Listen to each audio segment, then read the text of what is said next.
2020, and this is a Moscow City regular council meeting. If you'd please rise and join me in saying the pledge. I pledge allegiance to the flag of the United States of America and to the republic for which it stands, one nation, under God, indivisible, with liberty and justice for all. Okay, with that, we will start with item number 1, which is the consent agenda. I would make a motion to approve the consent agenda as presented. I'll second that. Okay, Brandy seconded, Art made a motion, and Brandy seconded to approve the consent agenda as is. I'll start to roll with Brandy. Aye. Art? Aye. Sandra? Aye. Maureen? Aye. Gina? Aye. And Ann. Aye. Okay. The next on our list, item number 2, resolution allowing Pullman Moscow Regional Airport to accept the CARES Act funds. Grant, I will turn it over to Gary before we get Tony Bean on here. Gary? Thank you, Your Honor. I just wanted to introduce Tony. Tony is the executive director of the Pullman Moscow Regional Airport. Has some pretty good news for us regarding some CARES Act funding. It was going to come to council about a month ago, but there were some bumps in the road. So Tony's here to tell us what it's all about and also to tell us when we can expect the funding and what the resolution means tonight. So Tony, if you would unmute. Hello, Mayor, Tony. Council, appreciate taking time and let me kind of go through what happened with the CARES funds. As you all know, traffic at the airport for the beginning of this year was really good. We started out January and February 33% over last year, and last year was a banner year. And then of course March hit and the bottom fell out. By April, we were doing about 4.86% of the traffic that we did last year. And the national average was 4.7. So we were doing a little bit better than the national average. But that is very concerning with the airport because we run the airport. Our operational budget's about for fiscal year 2018, which is where the FAA pulled the figures, was our operating budget was $812,000. So there's not a lot of cut that can be done with the airport. And so there were some questions about what was going to happen with that, and Congress passed the CARES Act. And in that CARES Act legislation, out of the $2 trillion was $10 billion for airports. Typically across the country, FAA is funded at $3.35 billion. So you're talking 3 years of funding injected into airports immediately. And there were 4 groups. So the first group was to take care of the match for all the 2020 grants. So the grants funding that Gary and I brought to you early in the year for the $6 million to finish the runway project and the $1 million for design for a terminal, there is no match on that. It's 100% funded. The second pot of money was the most interesting one.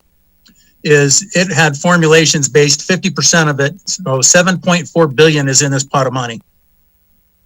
Half of that $7.4 billion was based on each airport's enplanement. So you started with Atlanta at the top and went all the way down through all of the commercial airports. And you got a certain portion of that.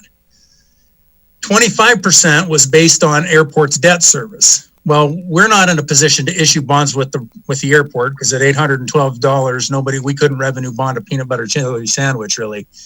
So there was no revenue bond, and our means of getting financing was the partners. And so we don't have debt service. So the debt service number was 0. And that's where it gets interesting in the third pot. Third pot was 25% was based on the sponsor's ratio of unrestricted reserves, cash in the bank at the end of the year, to the debt service. So we had $88,000 in the bank at the end of the year, ratio to 0. It put us 100%.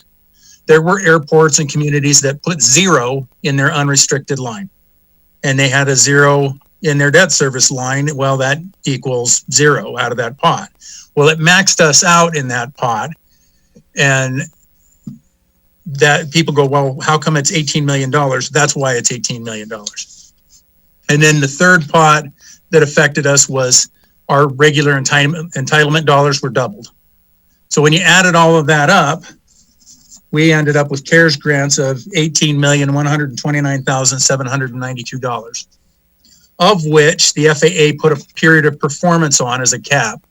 And they said they looked at 4 years of operating plus depreciation.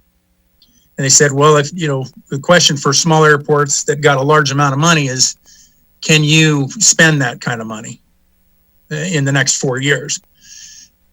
Of course, we can. We have a terminal on the books that can be utilized for those funds. And CARES funds are different than our regular grant funds. Regular grant funds for Airport Improvement Program funding, they have eligible items and ineligible items, and especially where a terminal comes into play, this becomes very important because the FAA AIP, the Airport Improvement Program grants that we typically get, will fund public portions of a terminal building. So anything the airport makes money off of, anything we generate revenue from. So office space that we rent to airlines, parking lots, if we were to have a restaurant, none of that is eligible for the FAA funding portion. However, CARES grant comes from the general fund and it is treated as airport revenue, which means it can be used for those ineligible costs. And there were a lot of discussions between both city administrators, myself, the mayor's looking at different financing opportunities, loan programs, how far we could leverage a passenger facility charge, a lot of things going on with all of that. And we were getting prepared to start putting packages together. And of course, with COVID-19, there's no reserves for anybody for anything right now. And this goes to replace those reserves. The one question we did ask of the FAA is, we've got 8.6 because that was our 4-year amount that we have. We automatically said, yes, we'll take the 8.6. We'll put it towards operating, which is operating funds plus the match for the next 4 years towards the projects that we already have. So it will finish match on the runway because we were short and we're not short anymore. And it will match all the terminal funds plus the snow removal equipment we're purchasing now. And then we requested immediately the full 18 because we have a plan, a program, and a capital improvement plan that's already been agreed to with the FAA as to what we're going to do into the future. We didn't change anything on our CIP for a terminal. We just changed essentially where the funds were coming from. So we'll pull them from the CARES funds instead of line of credits from the cities or those kinds of different financing instruments. But we did ask the question, could we go backwards with the CARES money? Can we pay the sponsors back, for example, the $2.5 million? And the answer was no. We can only use it for expenses that were incurred after January 20th, 2020. But that being said, we do have a project and a program moving forward that will easily take those funds. With that, I would answer any question, I guess, that Councilor or the Mayor may have. Okay, questions for Tony? I see no hands out there. Arthur? Well, no question per se, but I will confess to being positively gleeful about this development, despite the reasons for it occurring. But still, to be able to get the money to be able to advance the cause of the airport and the terminal makes me extremely happy. So I would like to adopt a resolution pre-authorizing the acceptance of grant monies under the CARES Act, providing economic assistance in response to the COVID-19 operational impacts for the airport. I see Jean has got a hand up. I'll second that. Okay. Okay, we got a motion by Art and a second by Gina. Do we want to have any discussion before I take a roll? Brandy?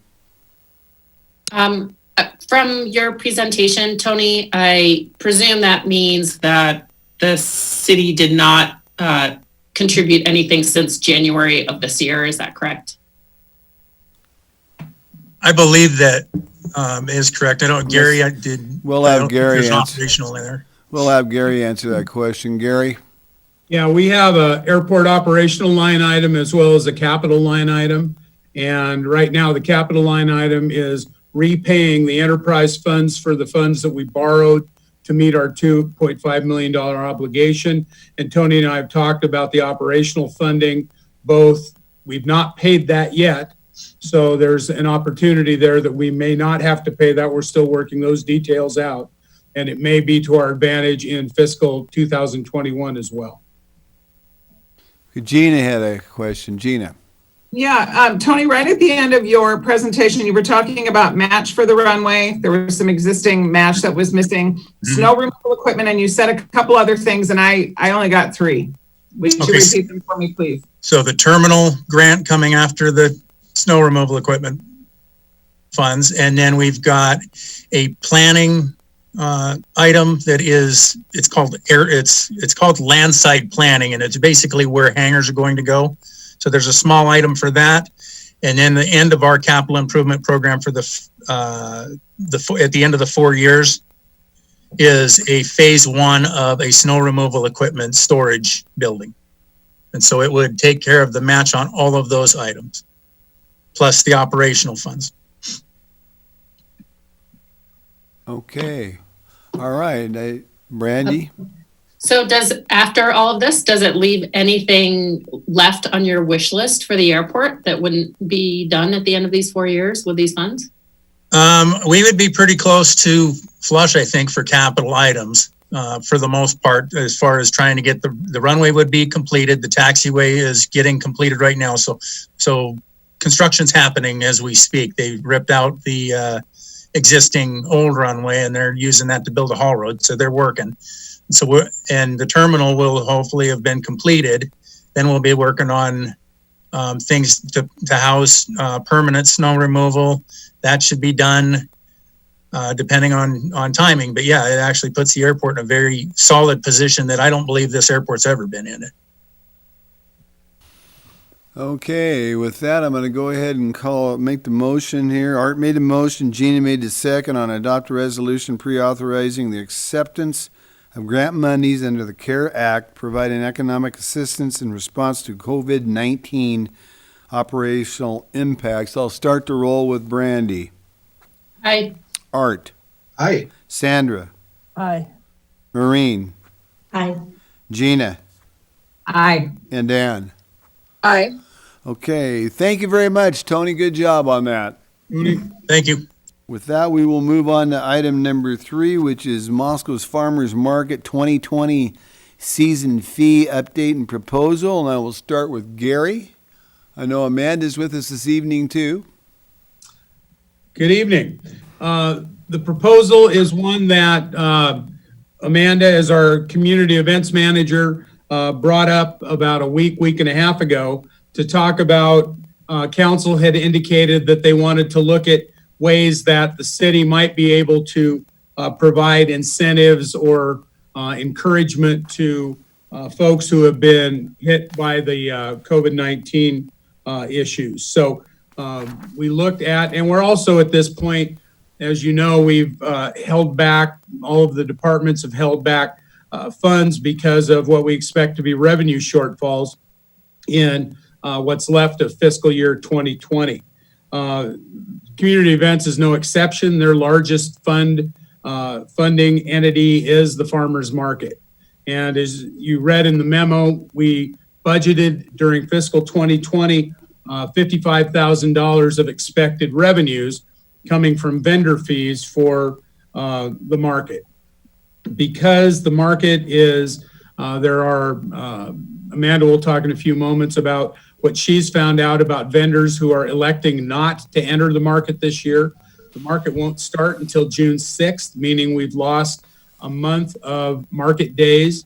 There are additional safety and social distancing programs in place. For instance, where you typically see some aisles, but typically you've got every booth right next to another booth to maximize as many spaces as we can and enhance the shopping experience for those folks who visit the market.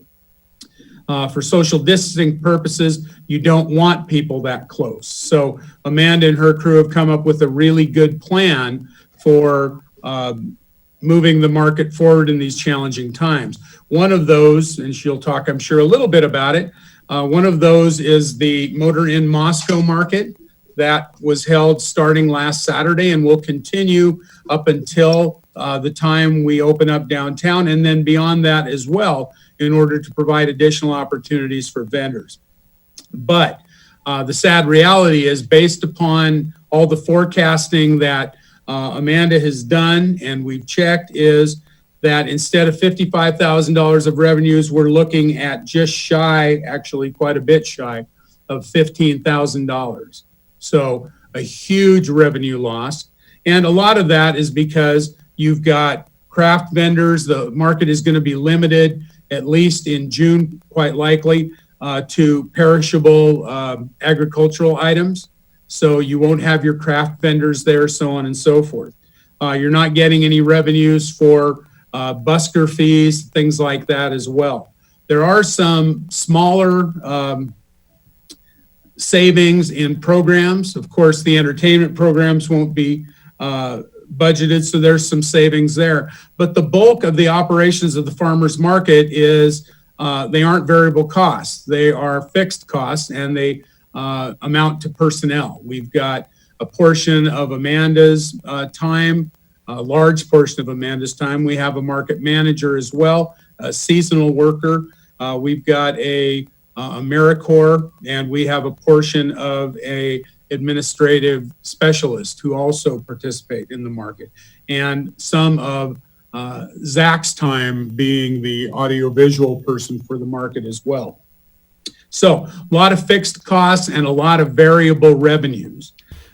That being said, these farmers, the vendors in the farmers market, know that people are going to be staying home. They aren't going to be out there. In fact, some of the programs that Amanda has come up with are designed to get people in, get your market goods, and get out. The linger longer part of the market that makes it so very popular for typical market days. Unfortunately, we can't encourage it this time. We want to have that social distancing so that people will be safe. And of course, we'll monitor it throughout the year and things may change. However, what we're requesting tonight is it's a report that you can expect to see lower revenues, but it seems counterintuitive. But the proposal is to actually provide some relief to those market vendors who already are going to be experiencing less revenues for this fiscal year. It's not a lot of money. Amanda floated several proposals, but the one that I thought we could live with is one that actually takes the revenue from an expected, if we do nothing, amount of $14,279 to $9,077. So a difference of about a little over $5,000. But that to the city is not as big of an issue as it is to these vendors. So that's the proposal. It's a way to help small business. And Amanda can certainly answer any questions you've got about the mechanics, but it seemed like a good proposal to move forward with. So administration is recommending it. Amanda, why don't you probably have some things you'd like to add to that, I would guess. Yeah, so we went into the weeds a little bit. I went into the weeds a little bit about to put this proposal together. And I would say this is probably one of the few and final puzzle pieces that we need to put into place as part of our modified operations this year. It's one of the things that vendors have been asking about, certainly wanting to know when fees are due. So it is on their minds. But ultimately, what we're seeing is vendors cautiously calculating about coming back to market, either out of personal concerns, not wanting to promote their customers to come out, or wanting to return when restrictions are more business friendly to some of them. And we have done our best to support vendors during this time. Our office has been forwarding information onto vendors about some of the monies made available by the state for small businesses. Unfortunately, for some of our vendors who don't have employees, these funds are not available to them. And then in addition, we do have a lot of vendors who, again, fit the at-risk, high-risk population categories. And so we've done our best to pivot, and we actually I got in my email today from Nancy Becker with the Public Health Department, specific guidelines for farmers markets to operate with the current Stay Healthy order from Governor Little's office. So we're following everything we need to be following, but these measures that we're putting into place are going to limit sales.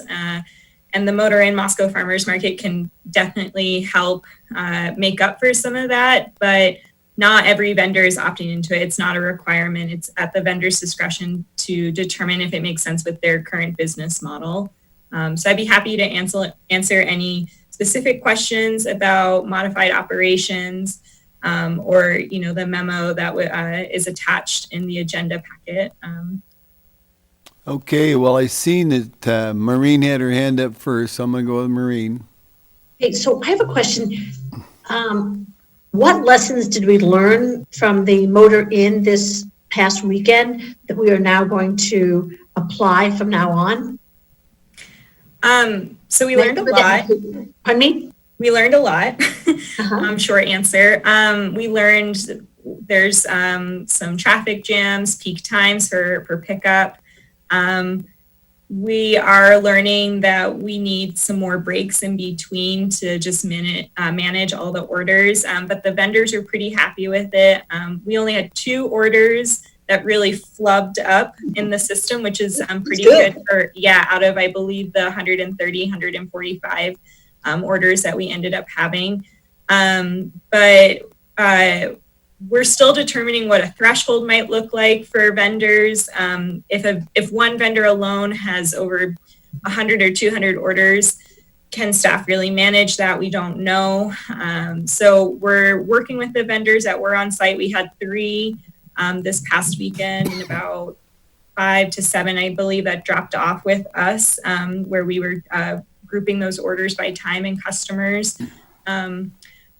We realized we kind of need 2 gatekeepers, one at the entrance and one at the exit, to open, slightly open trunks, and then having one person touch them. So we're limiting vendors or staff touching vehicles and opening door handles. So there's still a lot to learn. It was our first time ever doing something like this. It's not like the downtown market. If we were to implement one change, we could kind of assess and see if it makes sense, because we have years of history to look towards, and we just don't have that with the Motor Inn market. Brandy, did you have a question? Yes, I do. I think I heard that the Motor Inn aspect will continue after the limited farmers market is open on Main Street. And if that's the case, will they be at the same time? And if so, how do you feel about staffing these 2 locations at the same time? Yeah, so Gary mentioned that we already have normal dedicated staff in a non-COVID-19 year, and we will be needing to tap some additional staff, especially with downtown market, and then the Motor Inn market, as well as volunteers for the Motor Inn Moscow Farmers Market in particular. Brandy, your first question was about offering it through the entire season, I believe, and that is something that we're aware. It's hard for some vendors to be in 2 places at once, so we do know that we are inevitably going to have to deal with some orders. We are allowing vendors to send any employees to the Motor Inn Moscow Farmers Market to manage their orders. In the downtown Moscow Farmers Market, producers and owners have to be on site. And so we're working with that flexibility, but I think there are some vendors who really only want to use the Motor Inn Moscow Farmers Market just because it limits their contact and still has a way for their customers to get products. So I think, they want to come and be a part of the downtown market, but there's just so many variables and unknowns, particularly crowd control is one of them. And that's a major thing that we'll have to work through, which is why we're having not only myself, the programs coordinator, Kelly Jennings, and Zach Ellis, a digital media specialist. We're normally down there on a Saturday, but Megan Cherry will be assisting, and possibly another staff member. So it's going to be a lot to be managing these modified operations. Okay, Maureen. I just have one other one, and this, maybe I should have read it in there. I couldn't quite get it. I'm assuming that the vendors who are cooking food are not going to be there. Is that right? For the Motor Inn Moscow market or the downtown market? The downtown market. So at this point in time, the only vendors that are allowed to participate in the downtown Moscow farmers market are vendors that offer fresh, perishable agricultural products. We will assess each week with Governor Little's plan, as well as direction from administration and public health department about how to phase in vendors. It's very possible that we could have vendors on site, but they may be held to some higher standards by the public health department if they're cooking on site. Of course, we're encouraging vendors to think outside the box. How can they offer products in like to-go assembly kits to just kind of grab and go? I think the biggest issue that we run into as we start looking at phasing in vendors is if I order a humble burger, it takes a while for a humble burger to be made. And that's that linger longer aspect that we are concerned about. So we want to make sure it makes sense when we're adding these vendors back in. And it's also, we have to look at tier 3 vendors who have historical space assignments. We have to look at and see whose spaces are currently empty due to the distancing that we've put into the market. So they may not be able to return as long as social distancing remains a part of our modified operation. So that's what we were really looking at with this fee structure is how can we be fair to as many vendors involved, provide some relief and still see some revenue coming in. Okay, I got Sandra, then I'll come to you, Gina. Amanda, a couple questions, but first I want to say that one of my neighbors was doing the Motor Inn, and I met her on her way over to you, and then later in the afternoon after she came back, and I just wanted to let you know that when she was leaving, she goes, I don't know how this is going to work. I hope it's okay. And when I ran into her again, she's like, it was great. It was fine. So at least one person thought it was really well done. Thank you. So the two questions I have, one, when you're looking at, especially after June 6th, when the regular market opens, could you use volunteer help? And if so, is there a training process to go through? Yeah, so we had a debrief after the Motor Inn Moscow Farmers Market, which was great. Our last order was at noon, so we had plenty of time to sort of have things fresh in our brain. And what we realized, the Motor Inn Moscow Farmers Market probably needs the volunteer base. We kind of came to the idea that 6 bodies are definitely needed. The AmeriCorps member, Abigail Dow, will be the lead. And then the administrative specialist, DJ Skolorin, would be the second, and that would be the city staff on site. And what we realized is just to work with the line of vehicles that come in, what I was noticing is some lack of communication, be like saying, I'm on that silver Prius, I got that red Subaru. And so that's where we were thinking about having volunteers partner together. And we do anticipate some training. It should be pretty streamlined. You should be able to plug these people in to say, you're the blue team and you work together with these vehicles. So we are thinking, I want to do one more week. I don't want to rush into anything, but I do think some training opportunities will be available, and that will be headed up by the AmeriCorps member. So I guess to follow up on that, if I were to volunteer, how would I know about that opportunity? So we'll put it on the city website and the city calendar. We'll issue a press release. We'll kind of do the whole PR9 that we normally do, but we'll do our best to get it out. But it may be starting with a small group of people. We do have some volunteers from the market from last year who helped out with programming, as well as the Farmers Market Commission members who I think are eager to assist in however they can. And then Abigail actually has been involved with the Moscow Food Bank and the Master Gardener. So she's got a nice little network developing. Kelly Jennings, our new hire, has been involved with the Moscow Welcome Table and knows Food Not Bomb. So we might start with some targeted invites just to kind of see how it goes, and then open it up to the community. And then, Gina, if I'm going to hop in just my second question, then I'll be quiet, I promise. Oh, I thought that was your second question. The second part was, when you're looking at your vendors and whatnot, I know that they go to a lot of different markets. How do they feel about how ours is looking? It's interesting. We're one of the earlier markets in the area. I know there are some markets north of us that have been pretty impressed with what we're doing.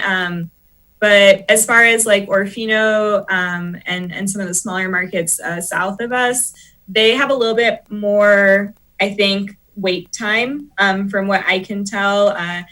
But a lot of them are closer to home. And there's, I don't know about like, I think the west side markets, there are a few vendors that are in sort of central Washington. And like their booth capacities have been decreased. Like they were very surprised to hear that they got 3 spaces and that was gonna help them modify their space a lot better. Whereas on the west side, they would have to really figure out how to work with 1 space. So I think we're still kind of early in the mix of things. So we'll see. Gina, you have the floor. You're muted, Gina. I had myself open and then I muted myself as I started talking. Sandra, you're welcome to talk over the top of me whenever you want. I'm good. Amanda, I have to, I'm just listening to the discussion and remembering my time on the commission and kind of knowing what you have been juggling for the I don't know, since this whole thing hit. And I have to commend you for your even nature and ability to deal with multiple things being shot at you all at once. And I appreciate that. I have to say that I also am appreciative and impressed by the proposal before us that does actually help these businesses. And I ran down the list. You know, when I was looking at who I needed to talk to as far as these last little grants from the state of Idaho and all of these things, and sole proprietors just got missed. And so this is that group, and I'm really proud to be part of the team. However far back from the decision, I think it is a very good measure, and I'm quietly clapping my hands in the corner, Amanda. You've done a good job. You and that guy above you on the screen. Thank you. Okay, Ann. I wanted to follow up on that and say the same, that I was there this Saturday, and I think that Amanda and her team did a really wonderful job. I just wanted to commend you all on that. I know that was a big feat. I wanted to ask a question, and I think we had talked about this on Saturday, but so with some of the vendors deciding to be there in person and some deciding to drop off, can you kind of walk us through what the choices are for that and why some vendors would pick one or the other? Yeah, thanks, Ann. So early in the season, it was kind of, I had people reaching out even before I was really like addressing COVID-19 that said, it's not worth it to me. People touching my things and me being in a high risk category. And so what I was seeing already is that people were self-selecting out. Very few, but some were self-selecting already. And what we wanted to do was just provide as many options as possible. And originally we had said, you need to let us know if you're going to opt out. And that was really so we could develop the map and figure out how many spaces we were working with this idea that we were going to put empty stall assignments in between everyone. We've had some vendors who are still kind of hesitant. They're really not sure if they want to return, when they're going to return. Those vendors, the direction that I've given them is update me each week once your schedule starts. Especially for tier 3 vendors, because they have these designated stall assignments. That's part of their tier package, is that they don't get moved around the market. It's just really important for them to be communicating as much as possible. Any vendor that decides to opt out is not penalized. It's not held against them. It doesn't count towards anything in our policies about returning back to market next year.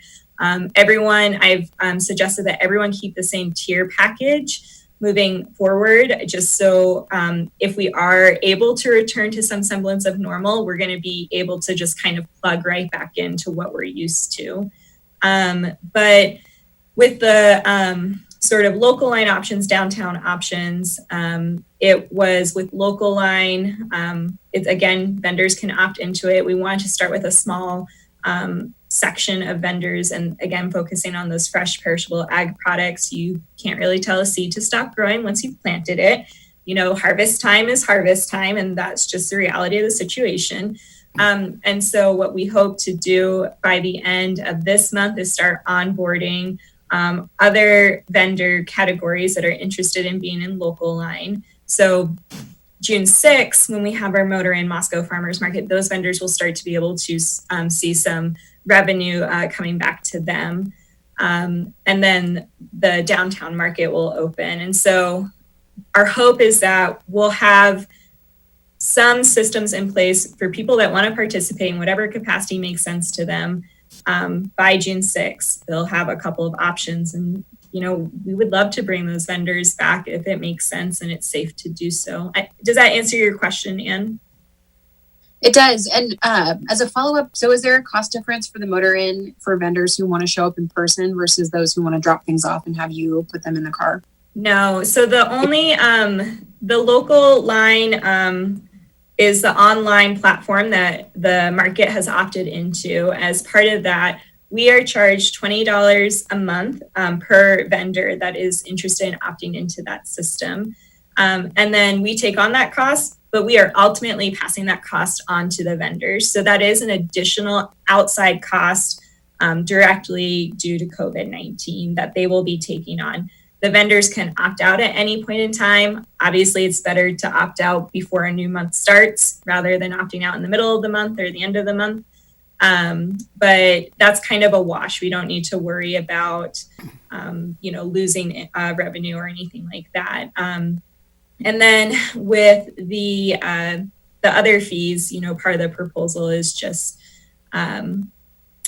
waiving surcharges. So those are those additional amenities and that sort of thing. But no, there's no cost if they want to be on site to manage their own orders and products because that's what they want to do. We're not charging them extra. We do have limited space at City Hall.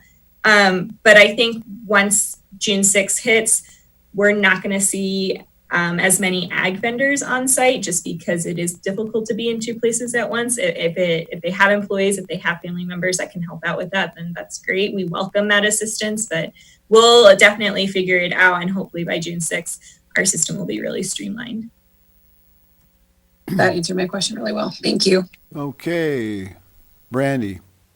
Well, I like the fee proposal. I think it, we all understand, we've seen these economic impact studies of how important the farmers market is.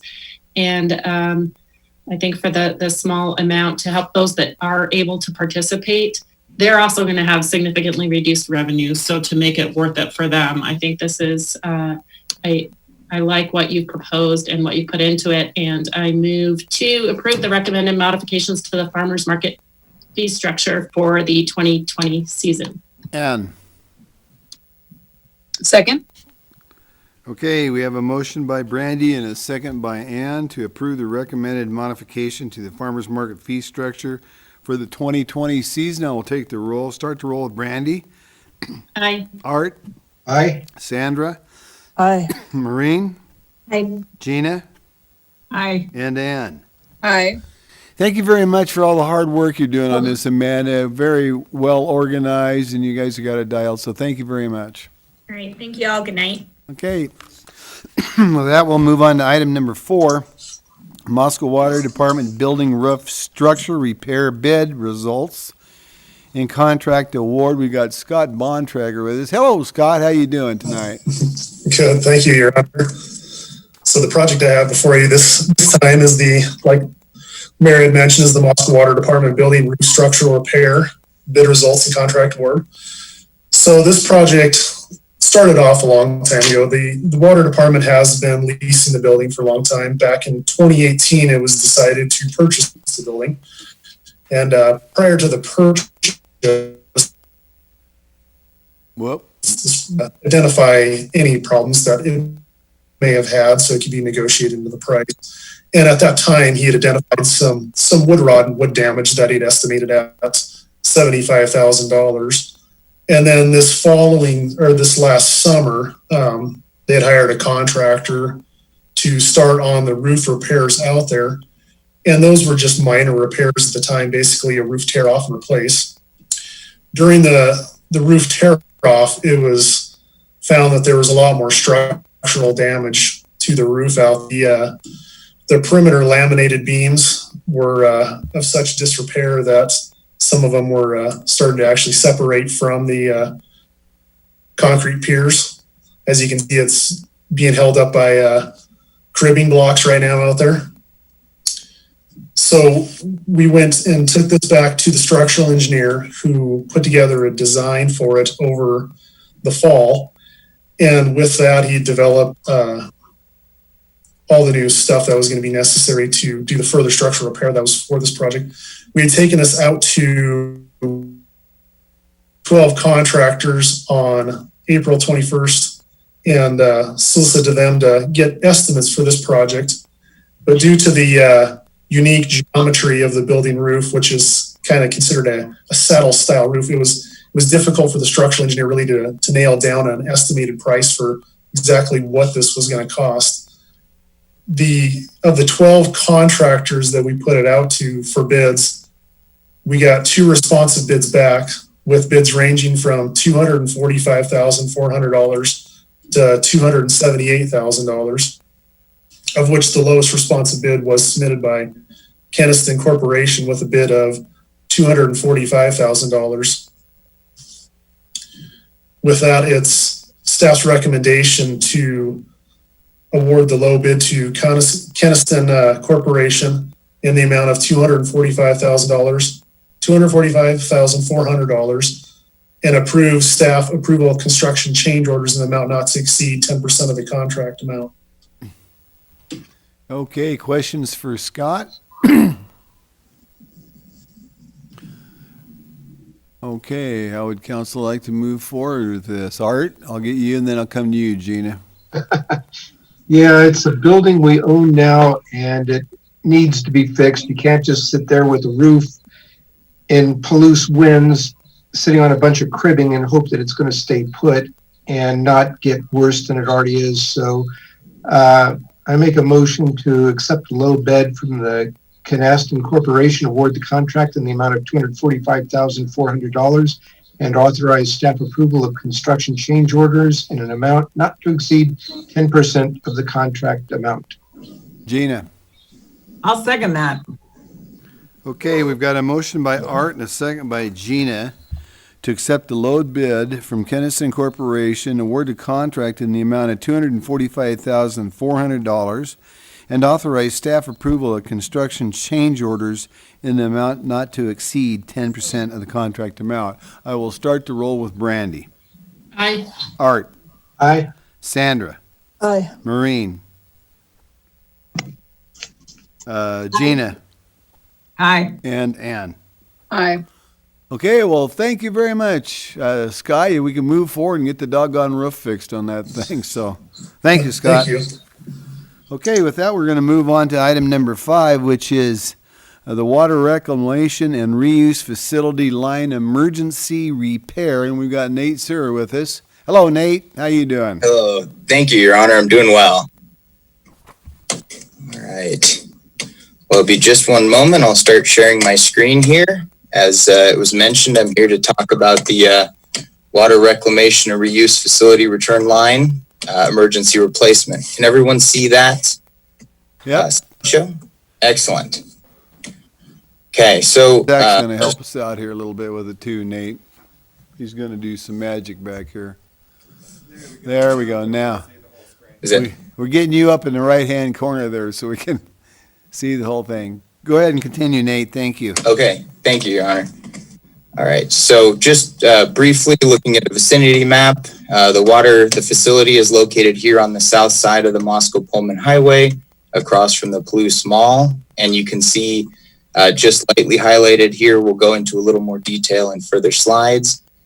This is the return line in question, and this is a critical piece of the facility operation. What it does is it returns all of the any drain lines from any different processes, drain lines from various different buildings, and most critically, the wash water for the filter press. And all of it is collected in a vault here, and then it's pumped back to the beginning of the process so it can be treated. We'll talk about the difference in colors of these two portions of the line in another slide here. So the history of this line, back in 1953, the original bypass line was installed as a 16-inch reinforced line.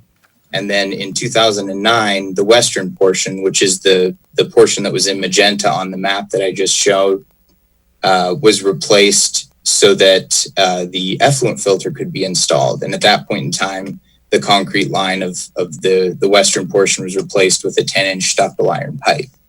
I also want to note that just in the eastern section of this return line, this is the third failure that we've experienced within 10 years. So we're starting to see some significant deterioration. This leak was first identified 2 Fridays ago, back in May 8th. Spent a little bit of time. Staff was frantically looking for different repair options, seeing if it could be repaired in place. And when we were unable to come up with unable to source a repair option, then the choice was made to have the water reclamation conveyance staff perform a CCTV inspection of the line. And this was performed last Tuesday. And what it showed was that we found failing joints and some other pipe defects that we'll talk about in detail. This pipe is currently not in use. It's currently being bypassed. And I just wanted to take a moment here to really thank both the conveyance staff and the reclamation and reuse facility staff, because their quick work and being able to source additional pipes, pumps, and make this whole thing work has basically made the difference between this being a true immediate emergency where the plant might not be able to operate, to where we are today, where we have a few weeks, basically have bought us enough time to put in a good installation. So that being said, the recommendation is not to operate in this current bypass state for more than approximately 4 weeks, 4 to 5 weeks, because we are creating some imbalances in the process, and those could build up. We have already been able to source the majority of the replacement parts, and they're already in transit and expected to arrive at the facility this Thursday. Then I'll go into some specific details of the pipes. So one of the largest things we found was offset joints here. Sorry, I'll try not to show you too many pictures of the inside of a sewer pipe here, but there are a couple of critical ones. This is basically just the first joint in the line. There are multiple joints like this, and when we see a concrete pipe starting to fail like this, it's going to cause, we expect it to cause problems in the future and to continue to get worse and worse. And with the age of the pipe, we're kind of reaching a critical point here. The final picture I'm going to show is when these pipes are installed, they're typically installed with either a cementitious or a asphaltic coating to help seal the inside of the pipe. And here you can see that that's largely deteriorated. And so we expect not only with the deterioration that we're already seeing, but we expect deterioration to accelerate based on the lack of coating. To go into a few more details, this is the proposed section to be replaced. The proposed project is to remove the 16-inch concrete pipe and to install a 12-inch ductile iron pipe in its place. And that would allow us to remove some old encased concrete pipe, as well as to reroute some bypass options, and we'll essentially redirect from the ductile iron that was installed in 2009 all the way up to nearly the headworks, where there was some ductile iron installed with the previous project for a flow meter. We haven't gone out to bidding yet, but we've been in discussion with area contractors, trying to identify if there are any contractors that have essentially immediate availability to take on a project like this. And we've already had 5 interested contractors, so that's a very positive thing. We're expecting to get a rapid turnaround on our bid results. The estimate range was between $120,000 and $160,000. But because of the emergency nature of this project, sometimes the bids can come in a little higher. And that leads to the request, which is the request to authorize staff to administratively accept the responsive low bid and award the contract in an amount not to exceed $200,000 and authorize staff approval of construction change orders in an amount not to exceed 10% or take other action. And at that, I'll take any questions. Thank you. Okay, thank you, Nate. Questions for Nate from the council? Ann? Thank you, Nate. 10% is usually the higher than what we typically see, correct? 10% for change orders? Yeah. No, we typically request 10%. Okay. I was thinking that seemed high, but For some large and federal jobs, it's 5%, but typically for all city projects, we request a 10%. thank you. Gina? Having seen, taken the tour with Tyler and Todd when Todd was still here and gone through that whole magic operation there, this to me is an absolute no-brainer. We have to do this, period. So I'm wholly in favor of doing it, and when we're ready, I'll make a motion. Well, go ahead. All right, I move that we approve the project. What's the correct wording? Of not to exceed 200,000 and 10%. The staff can authorize change orders not to exceed 10% of the project. Maureen? Second. Okay, any further discussion before I call the roll? Sandra? I'm absolutely in favor, but my one question is, when it says that, not to exceed $200,000 to approve whatever bid, is there any reason now that someone won't come around and be like, $200,000? I mean, it's already there in print. Doesn't that kind of get rid of the bid process a little bit? That was one of our concerns. Having 5 interested contractors is a great defense against that, because ultimately the contractors are competing against one another. And so, yes, they could run the bid up to the maximum amount if they so choose. But then they risk losing out to another contractor who's willing to lower their price a little bit. Cool, thank you. Good answer, Nate.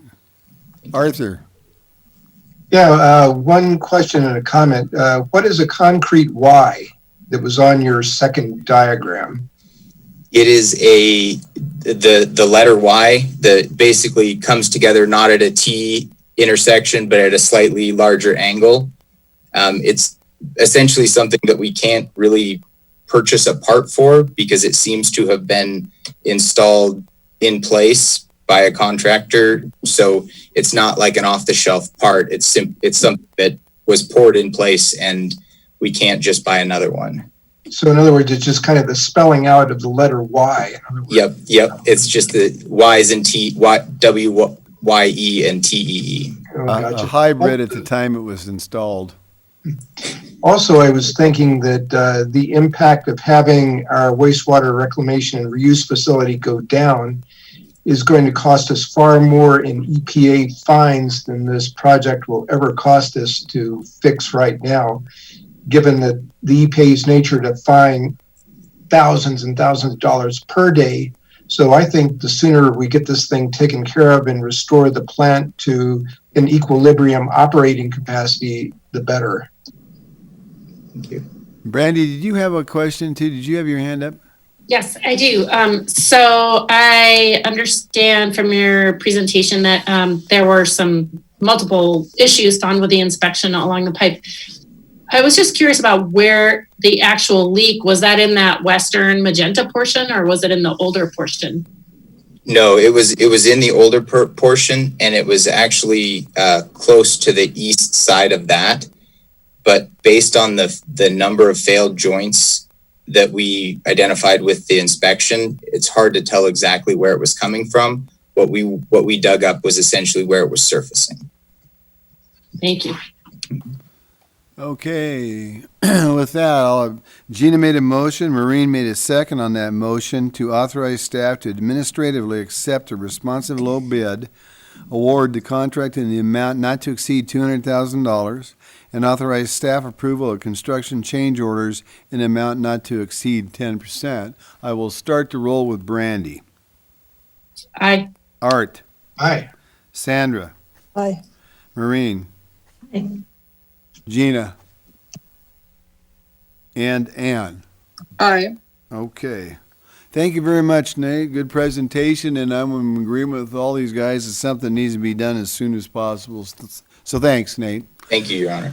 With that, we're going to move on to a report on, we've been talking about the water reclamation reuse facility compliance update. We got Tyler Palmer and Kyle Steele with us tonight to give us a report on this update. So Tyler, I'll turn it over to you.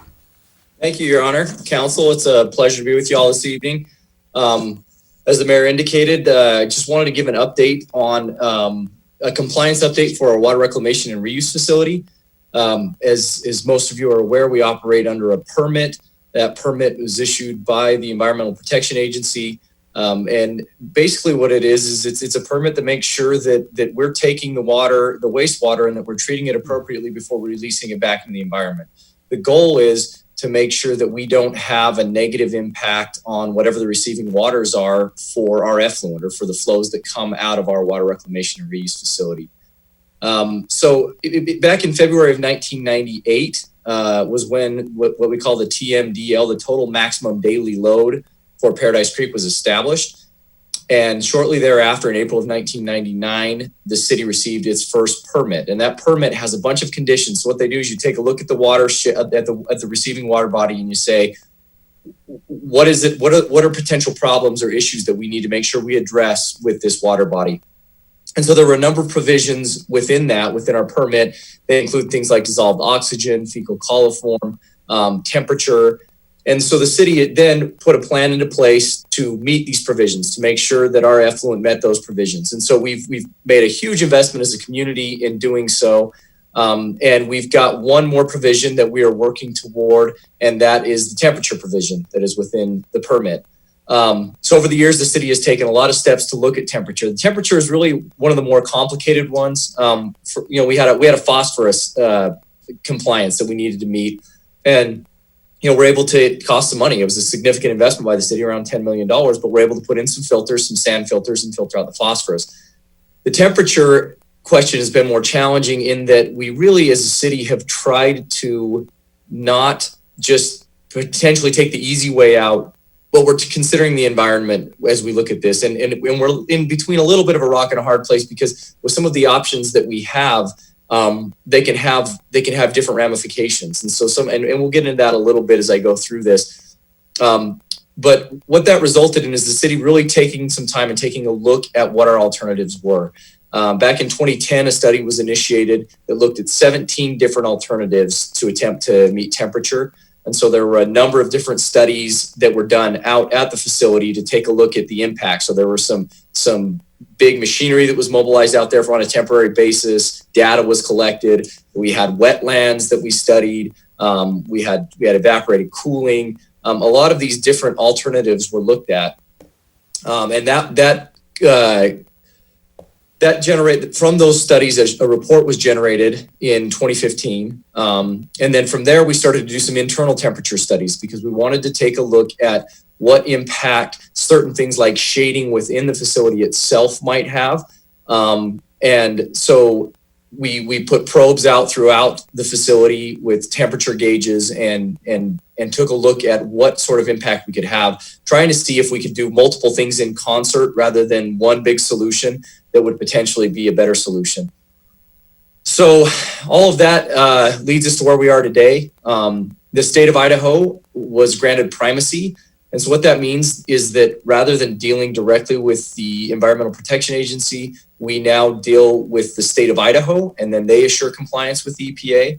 And so so we have now the IPDES, which is the Idaho pollution elimination system, pollution discharge elimination system. I'm going to get that right one of these days. And so they conducted an inspection of our facility and sent a letter to us requesting an update on this and asking us to send a plan their way on how we plan to meet this temperature compliance aspect of our permit.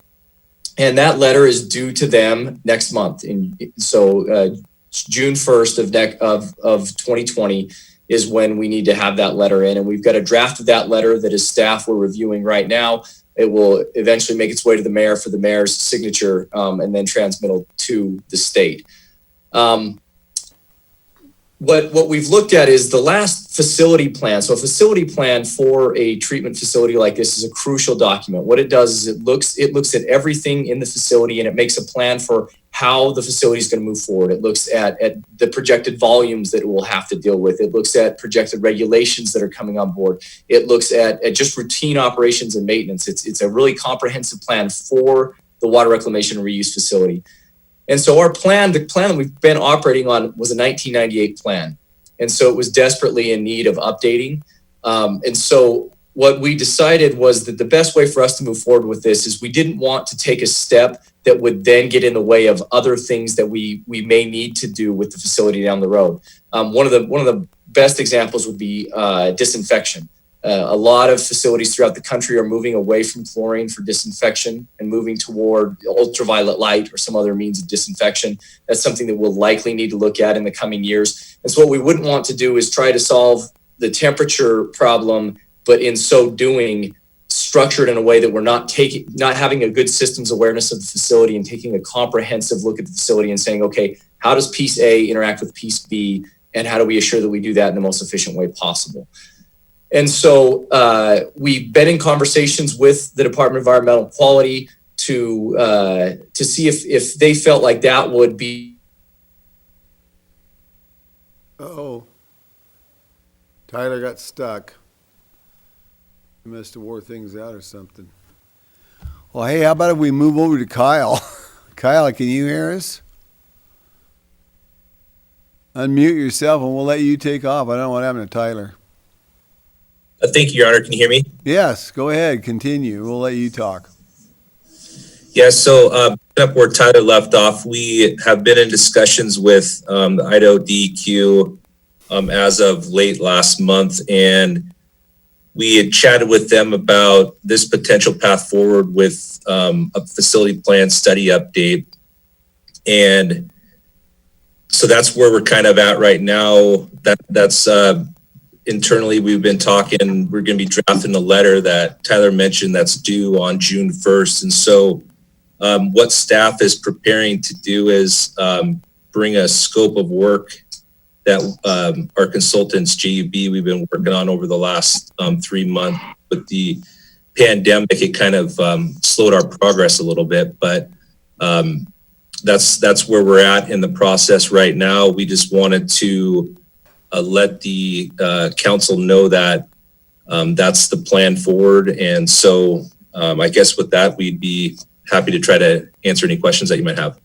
And my apologies, y'all. My computer just up and died on me, so I snagged my tablet and jumped back on, but thanks for stepping in. Tyler, not a problem. We just chopped you off when you got chopped off, and Kyle took right off and didn't miss a beat, so we're all good. Council have any questions for either Tyler or Kyle? We all kind of know this has been going. Hello, Art. Art's got his hand up.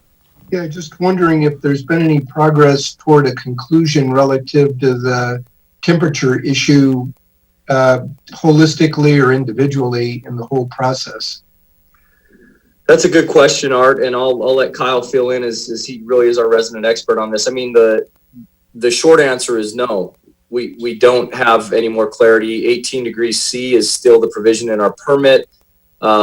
We do feel that temperature probably is in need of updating. We think that there's probably a more appropriate temperature for that receiving water body. Kyle, is there anything you'd add to that? Yeah, the state of Washington Department of Ecology, which regulates point source discharges in the state of Washington, I think still anticipates moving toward a alternative designation for the Palouse River watershed.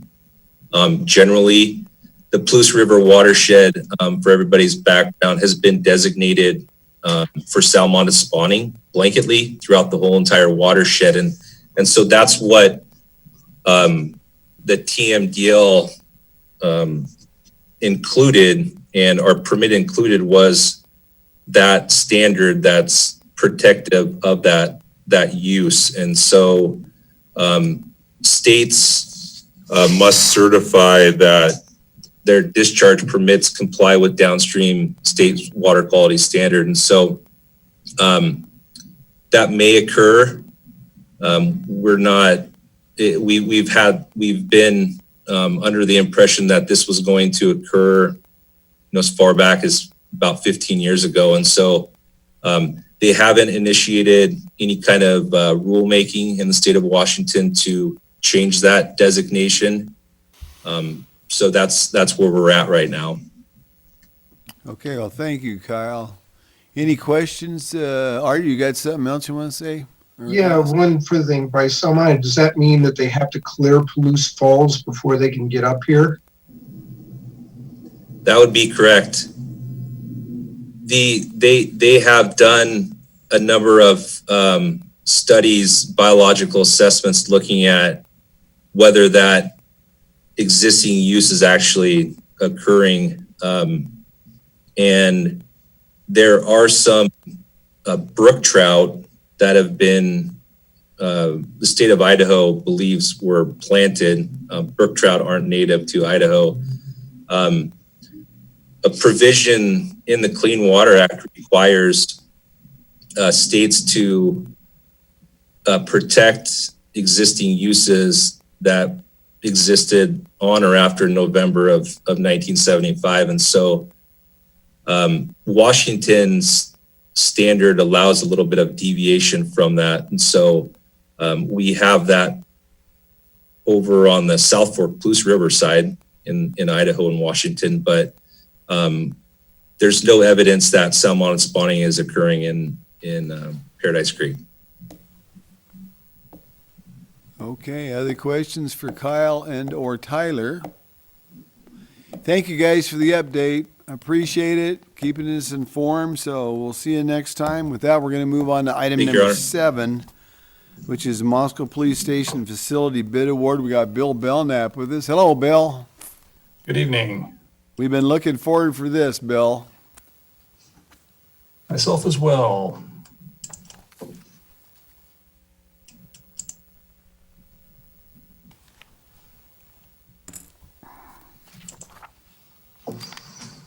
Okay, well, thank you.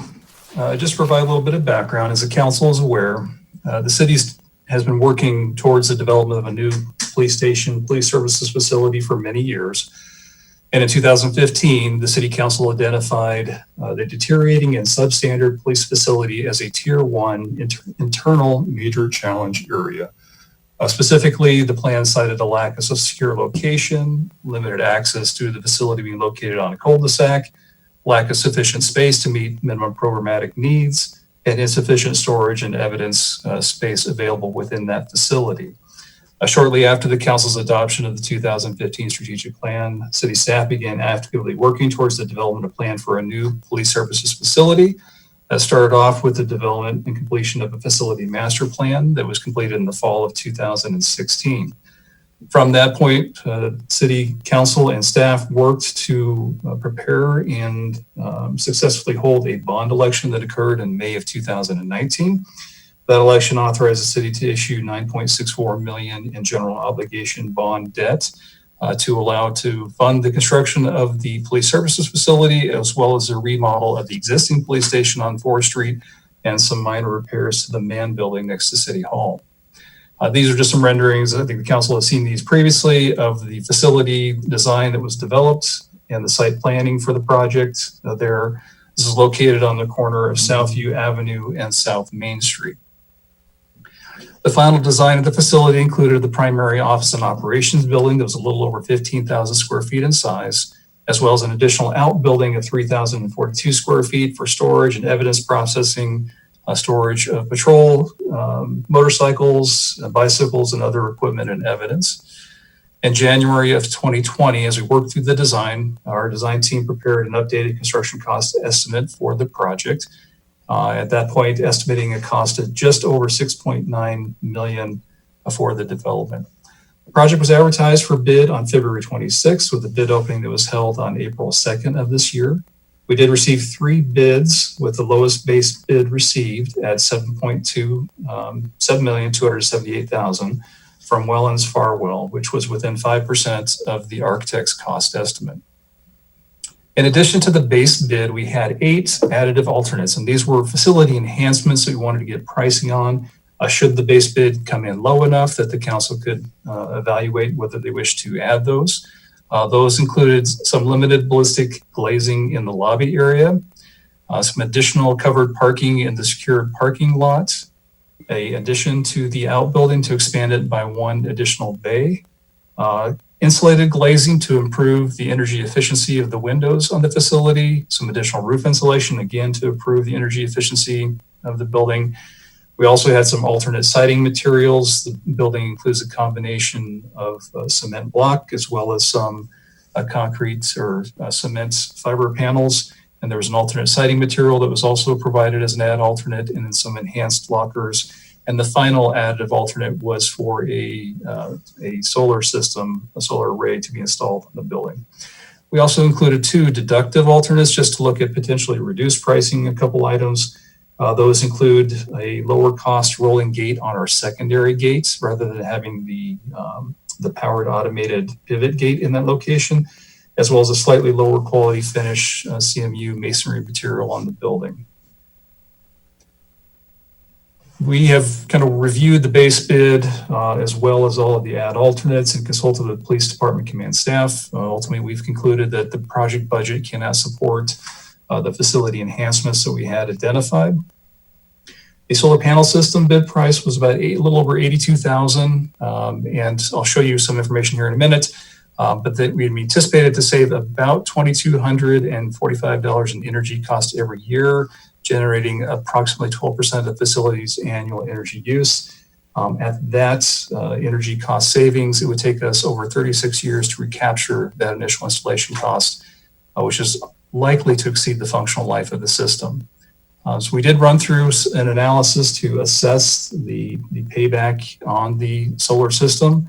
Again, Vista has an online calculator. You can select the location of the installation. You can select the orientation of the panels and angles. I tried to select the most favorable factors in doing this assessment. And ultimately, it came up with a projected energy savings of about $2,245 per year, carbon reduction of about 12% per year for the facility. This graph here, this figure shows the energy generation on the site given the different times of year, beginning in January on the left-hand side and continuing across. Obviously, you see the peak solar energy generation would be during the warmer summer months, tapering off to the winter months as well. The orange area here indicates the percentage of the building's energy use that would be generated from the solar system, and the rest blue area is the rest of the energy to be used from the utility. The estimating tool actually comes up with its own cost estimates for the installation of the system. You just put in the system size. For this size of facility, it came up with an estimate of $88,200, which is actually within $6,000 of our bid price on the project. There are some elements in our base bid that would be included in that cost. Just the wiring, the conduit pass from the roof installation all the way down to the mechanical room, electrical room for that connection. So if you add those costs in, Vista's online estimator was very close to the cost of the system. Unfortunately, we do not have any tax or other incentives to take advantage of with the system. That's really what, for private individuals, can help make the system more cost effective, but we do not have that opportunity given us our tax exempt status. Vista's calculator does include some operational costs for the facility or for the system, and then projects what the lifetime savings over the next 20 years of the project. In this case, it is negative $48,678, and break even on the facility is not expected in the life of the investment. This is just kind of a breakdown of what you would expect to pay for a traditional plan here shown on the left. Again, all of the energy would be used from the grid, and we'd expect over that 20-year time period, you would expend $521,000 in energy for the facility. If you're actually to add the solar system here in the center column, you would reduce your energy use. You would have that installation cost. You would have some maintenance cost over the life of the system. And so the $569,000 is shown as the total cost over that 20-year time period. And again, the savings here are shown on the far right column, again, showing a loss of $48,678 over that 20-year time period. And the final graph here is just showing that payback period beginning here on year 1 on the left-hand side and then year 20 on the far right. So at the end of the 20 years, you still are that $48,000 below the initial investment on the system. So we did also have several other energy efficiency improvements that were included in the project. So we had that add alternate 5. That was to include that additional roof insulation. The bid cost came in at $16,425 for that additional roof insulation. We were estimating that we saved 1,507 kilowatt hours per year, which is actually only about $98 in energy use. And the payback period on that one was not very good. That's 167 years before you'd receive payback on that investment through energy savings. The base bid on the project did include enhanced wall insulation above and beyond minimum code requirements. This was not bid as an add alternate, but this was just shown in the table because Avista will provide us with a energy conservation incentive for this element. Again, they were estimating a cost, since for us, this is included in the base bid, they were estimating a cost of that additional wall insulation at $2,100 with an annual savings, energy savings of $240 per year. So that one had a payback of 8.8 years. And any energy efficiency measure above and beyond minimum code requirements that has a payback within 15 years is eligible for an incentive. The last item here shown at the bottom is to improve, to upgrade from double pane to triple pane glazing. That was add alternate number 4 in the package. We had a price from the contractor at $11,300 for that add alternate. That actually has a fairly substantial impact in energy savings, 27,000 kilowatt hours per year, or just under $1,800 per year in energy cost savings for that add alternate, which would have a payback of 6.3 years. But after we take into consideration Avista's incentives, it actually reduces our payback period to 3.6 years. So that one is actually a very attractive energy conservation option for us to consider. Given the project budget constraints and limited payback period, we are not recommending the city accept the solar panel bid alternate. As I mentioned, the additional roof insulation energy savings would be very minimal, and the payback period is very extended, so we would not recommend taking the additional roof insulation. However, the insulated glazing has a much more significant impact on energy savings for the facility.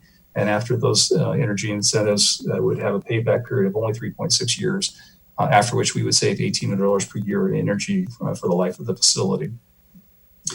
Additionally, on the base bid, since the initial opening, and it was a little bit higher than we had hoped for the project, we have worked with the contractor to identify approximately $125,000 of additional cost savings that we can achieve on the base bid of the project. Many of these are somewhat minor landscaping changes. We had concrete landscape edging, shifting to kind of an aluminum edging, changing some of the boulders to a different style. And so we have a number of things we've identified that we feel that we can reduce costs on the project by at least $125,000. That would be achieved through a deductive change order after the bid is awarded. Staff's recommendation this evening then is to declare Wellens Fargo Wealth as the low responsible bidder, accept the base bid of $7,278,000 and add alternate number 4, which is the insulated glazing. That'll be an additional cost of $11,300, as well as add alternate number 8. That is that deductive gate option that'll save us just under $8,000 on the project. That'll bring us to a total bid award in the amount of $7,281,418. And to approve the associated construction contract and authorize staff to execute change orders not to exceed 5% of the total contract amount. With that, I'd be happy to try to answer any questions the council may have. Thank you for the presentation, Bill. Questions for Bill? Sandra. Bill, looking at that gate, is there any officer safety issues on why they wanted the higher price gate, or is it just a matter of convenience? It's really a matter of convenience. They're going to use the primary gate on Southview as that primary location. We only had a secondary gate just in case we had a gate failure somebody tried to intentionally block that gate, that there'd be a secondary route of egress out of the building, or out of the secure parking area. So there, we do not anticipate to have any reduction of safety for the officers by having that to be a manual gate. Okay, Brandy. Brandy. Okay, I had to find my unmute there for a Okay, second. all right. Going back and forth looking at the bids and everything. So, can you talk a little bit about the ad alternate number 9 with those materials and why it's recommended that that be the more expensive option? I can, just one second. I was going to bring up the bid results real quick so I can speak to that. So ad alternate number 9 was to go to a lower quality finish CMU. So for the building, we are a concrete masonry unit, so it's a cement block material that's going to cover about the lower 14 feet of the building. The base bid included a honed face CMU, so it is a concrete block that has the aggregate that is ground in and exposed, so it provides a greater depth of finish of the block. The ad alternate 9 was just to go to a smooth face CMU, so it'd just be a standard smooth face cement block without that level of aggregate detail. And so that was the ad alternate that was included in the project. Ultimately, the quality of the finish is quite a bit less to go to the smooth face CMU. The ground face CMU provides a much higher aesthetic finish, so that was not a credit that we were recommending accepting at this time. Okay, but it's just the look of it. It's just the aesthetics on the lower third of the building, you said? The foundation? It's approximately half of the building.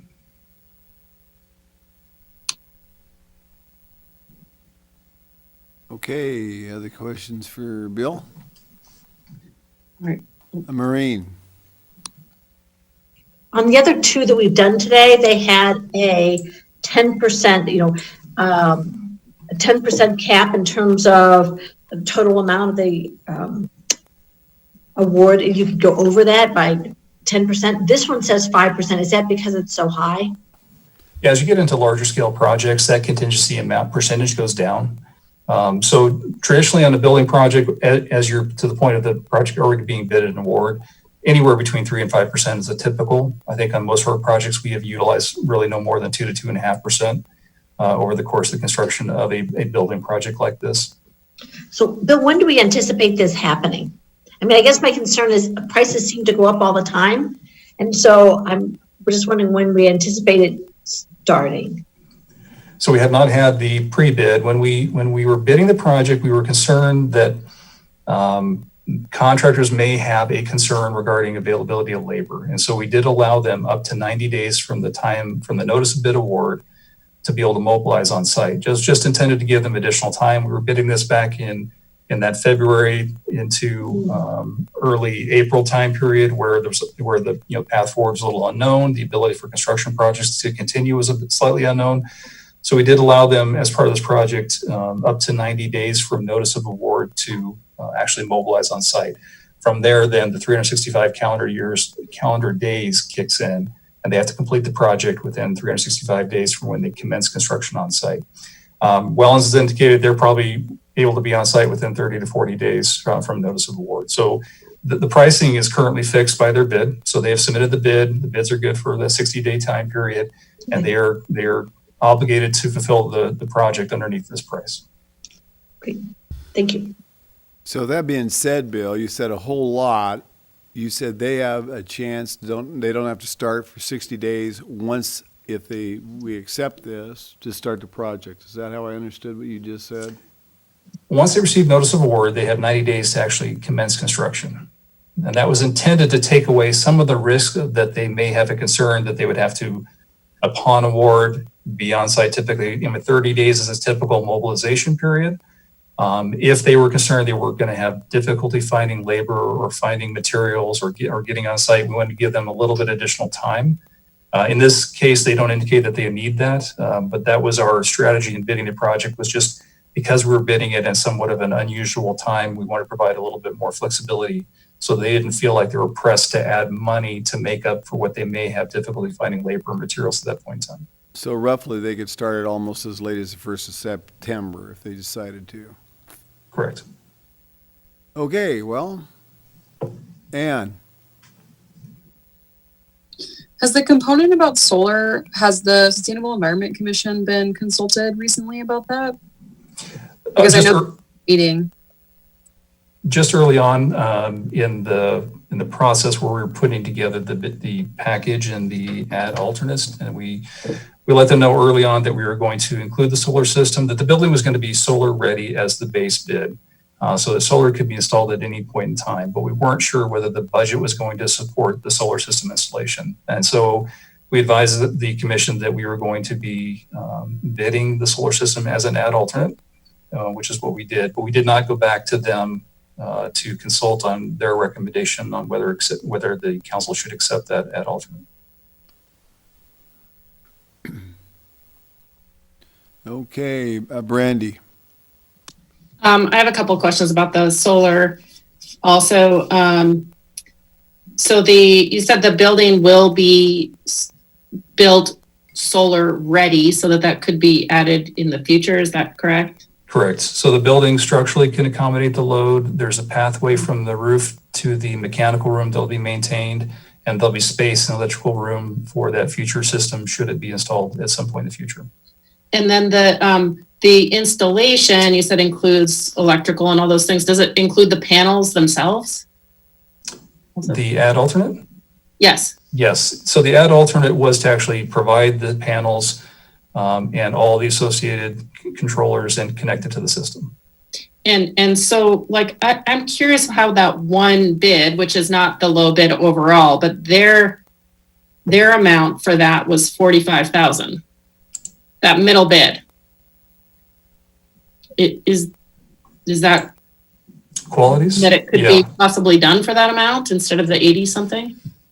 It is possible we could, I mean, that seems awfully low for that system. I mean, as you go through Avista's calculator, their estimate was actually pretty close. If you look at the other two contractors that were actually more accurate. So we had three bids. Wellens was the $7,278,000.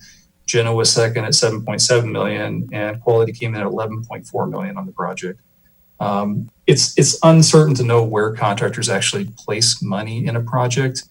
They may strategically price ad alternates or price the base bid depending upon what they think the city might do.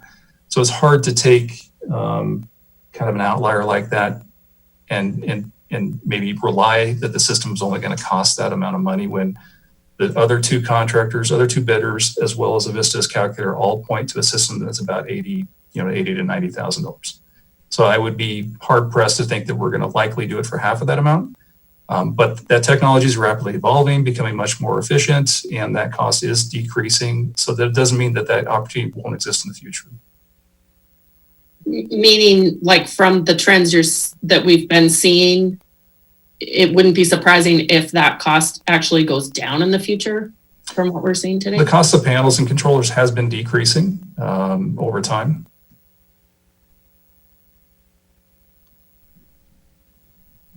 Okay, well, I have some other comments about the solar, just the discussion, but I don't know that it's necessarily questions for Bill, more kind of discussion, so. Okay, well, questions for Bill. Anybody out there want to add anything? Art, got Art? Yeah, I was just going to comment that watching this whole project develop, I have to commend city staff, the police department, and the architects for doing what they could to whittle down the total cost of this project as it went on, because the initial bids were substantially higher, and the project projections by the architects were really high. And so working together, everybody came out with ways to modify the floor plan, lay out the materials to bring the total cost down. And so the cost that the project was decreased by is actually substantially greater than what we see before us today. And so everybody who was involved in that needs to be commended for their efforts and hard work in getting it to where it is. Okay, well, Brandy. I do have another question for Bill. So could if we were to, accept this low bid, could that portion, that ad alternate of the solar panels, go out to separate bidding in a year or something, just since it's something that could be added later? Could we decide to pursue bids for that specific thing at any point in the future? Certainly.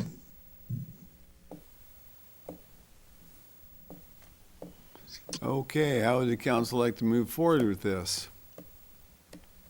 Art, Yeah, I would make a motion to declare Wellens Farwells Incorporated as the low responsible bidder and accept the base bid of $7,278,000 and add alternate number 4, the insulated glazing addition for $11,300, and add alternate number 8, the gate deduction of negative $78.82, for a total bid award in the amount of $7,281,418, and approve the associated construction contract and authorize staff to execute change orders not to exceed 5% of the total contract amount.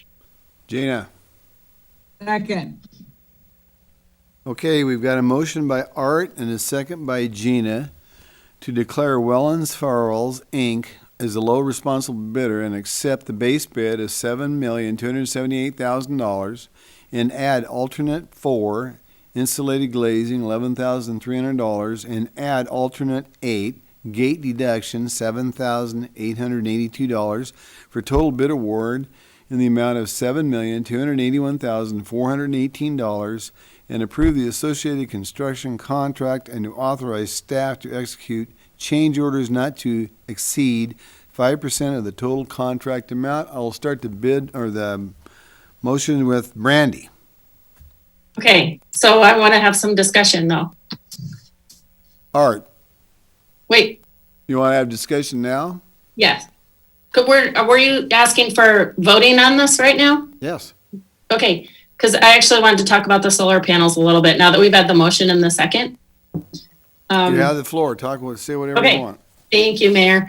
So the only things that I just kind of wanted us to talk about right now is with that add alternate 9, which is the recommendation to include the aesthetic portion of the building, and just balancing that in the solar.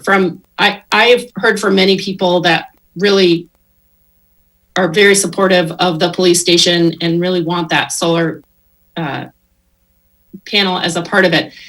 I really appreciate all the projections that were done about the financial impacts of that over time. And it's clear that with the bids that we have, it's not financially beneficial. The question is that all we're going to consider, or do we also want to consider that it's a 12% reduction in the carbon footprint of that building every year? And how much value do we feel our community places in that? Do they want that? Is it worth the extra $46,000 that it would cost in a over $7 million project? And I don't know the answer to that. I think all of us have been hearing from people that this is something they want. So it is, with these current bids, it's clear it's not going to pay for itself. It's going to end up costing $46,000 more based on those projections. Is that worth? Okay, Bill, you got your hand up. You want to comment on that, Bill? Yes, Ron, if I might, just to put a little perspective, we did have 3 projects that the bond funds were intended to fund. We had the police station, the 4th Street building, as well as the Mann building. This total project under this bid is, for the police station, we are about $1 million over where we estimated we'd be when we put together the funding package for the bond. If the 4th Street remodel was estimated at $1.5 million to remodel that building and to do the brick restoration and remodel it for the use of community development and engineering. At awarding the bid at this amount with a 3% contingency, we have a shortfall of $859,000 in fulfilling those other 2 projects. And so it doesn't seem like a large percentage on the PD project itself. but it is about 10% of our gap that we're going to need to figure out how we fill over the next 2 fiscal years as we get ready. So it's just important. I just wanted to provide just a little bit of perspective. I know it's on the police station. It's as a percentage, it's not as large, but it becomes a fairly large piece of the funding we are trying to scrape together to finish out the remaining projects that we need to complete. I appreciate that. Thank you. I mean, and I also do feel that given we could pursue the solar project happening in the future because the building will be solar panel ready and it appears that costs might come down, I think, it may be a good move to wait and see what happens in the next couple, 2, 3, 4 years and proceed with it when it will have more of a financial benefit because our initial costs will be down. Your comment though also makes me still go back to that number 9, and that's even a smaller amount, the 18,000. But in that same vein, do we need to spend that for the aesthetic portion there when we're running so short with all of these projects? And that's, I guess, just a question for everyone to consider. And just my 2 cents on that one. Smooth face CMU is just a standard gray, block. The hone face is what we've used on like the Joseph Street restroom, the dugouts where we used both split face and hone face units there.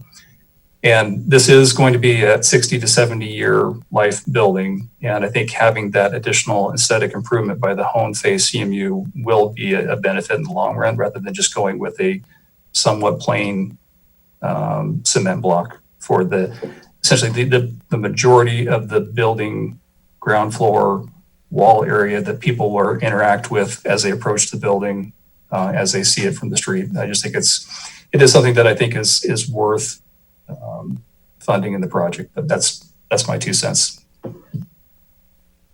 Okay, Sandra. So Brandy, I appreciate you bringing those things up. They've been on my mind a lot too, because I've been getting a lot of fodder about solar panels, and they're important. And I think that was a big issue when trying to push the bond along. I also understand the price issue. I mean, it's hard to, at this very moment, say it's absolutely worth doing that. And so I understand all that. And I hope that if we do say, hey, this is something we could look at in the future, in a year or 2 to rebid, I really hope that we do keep that on the radar, because I think it is important. I don't want it to be just one of those things that we say, yeah, we went ahead and passed this knowing that we could do it later, and then we just totally forget about it. So I really do think it's important. I think it's important to the public to keep that not on the back burner, but really in the forefront of, if we can ever do it, we need to do it. I think it's important to a lot of people. It's important to me. But I understand the cost discrepancy right now, and I mean, I don't feel comfortable enough going that distance. In terms of of how the building looks, I mean, I'm a fan of law enforcement, but I don't really care about how the front of a concrete building looks for the most part. But that's just my 2 cents. So Bill, I appreciate your 2 cents on that, on the aesthetics also. So I guess I would say I'm in favor of it, but it's with a really heavy heart that we move forward on it. Well, here's something for all council to remember. As we go forward each year, we review those things that are important for this council and the city, on the different things that we do. And this could be one of those things that's reviewed every single year, Brandy and Sandra, and have it taken a look at. So when we go through this strategic planning, priority-based budgeting stuff, this could be something that would be on there each year that we can take a look at. Gina, you had your hand up. I'm having a heavy heart too, in that I think we could have, I just think it would have been a nice aspect to have on this building, and it would have been a solid carbon footprint reduction and a good statement of the city's commitment to that concept. But I can't invest in something with an ROI that's 100 some odd years. I mean, it's scary how long it will take that to net us benefits other than perception-based benefits. And I just think that I would love to know that we're going to look at it in a couple of years. And I'm hoping that not only that the costs go down, but maybe the technology improves, thereby we can afford $100,000 investment in something that in even 15 years would pay itself off. I'm optimistic about that, but right now it's still not a winning situation for me. So as much as I like the idea, I wouldn't be in favor of the solar until I can see a better ROI. As far as the outside of the building, Bill Belknap, I trust you. If you think it's going to make it just even this much benefit and make it look just this much awesomer, I'm good. Okay, well, with that, we've got a motion by Art and a second by Gina. Are we ready to vote on this thing? Okay, I'll start with Brandy. All right. Well, since we don't seem to have anyone else with real hesitations about the exterior, that's a minor issue. And overall, I'm very impressed by all the work that you've done. And I love what the input and what you said, Mayor, about relooking at the solar panels every year. So aye. Okay, Art, Aye. Sandra, Aye. Maureen, Aye.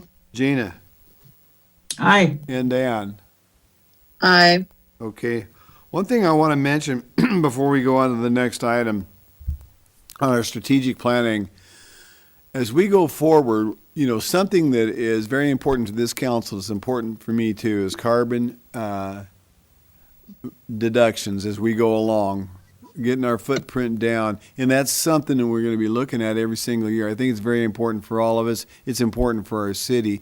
And so we're going to be moving forward with these things as we go along. And each year they need to be discussed.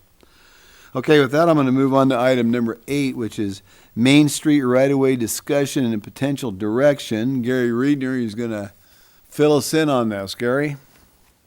Thank you, Your Honor. Again, as we keep moving forward, dealing with the COVID-19 reopening of businesses, the governor's Idaho Rebounds Plan, orders, that sort of thing. We've been challenged by the council to try and identify things that the city can do to assist our businesses in getting back into the swing of things and opening up in a safe, responsible manner.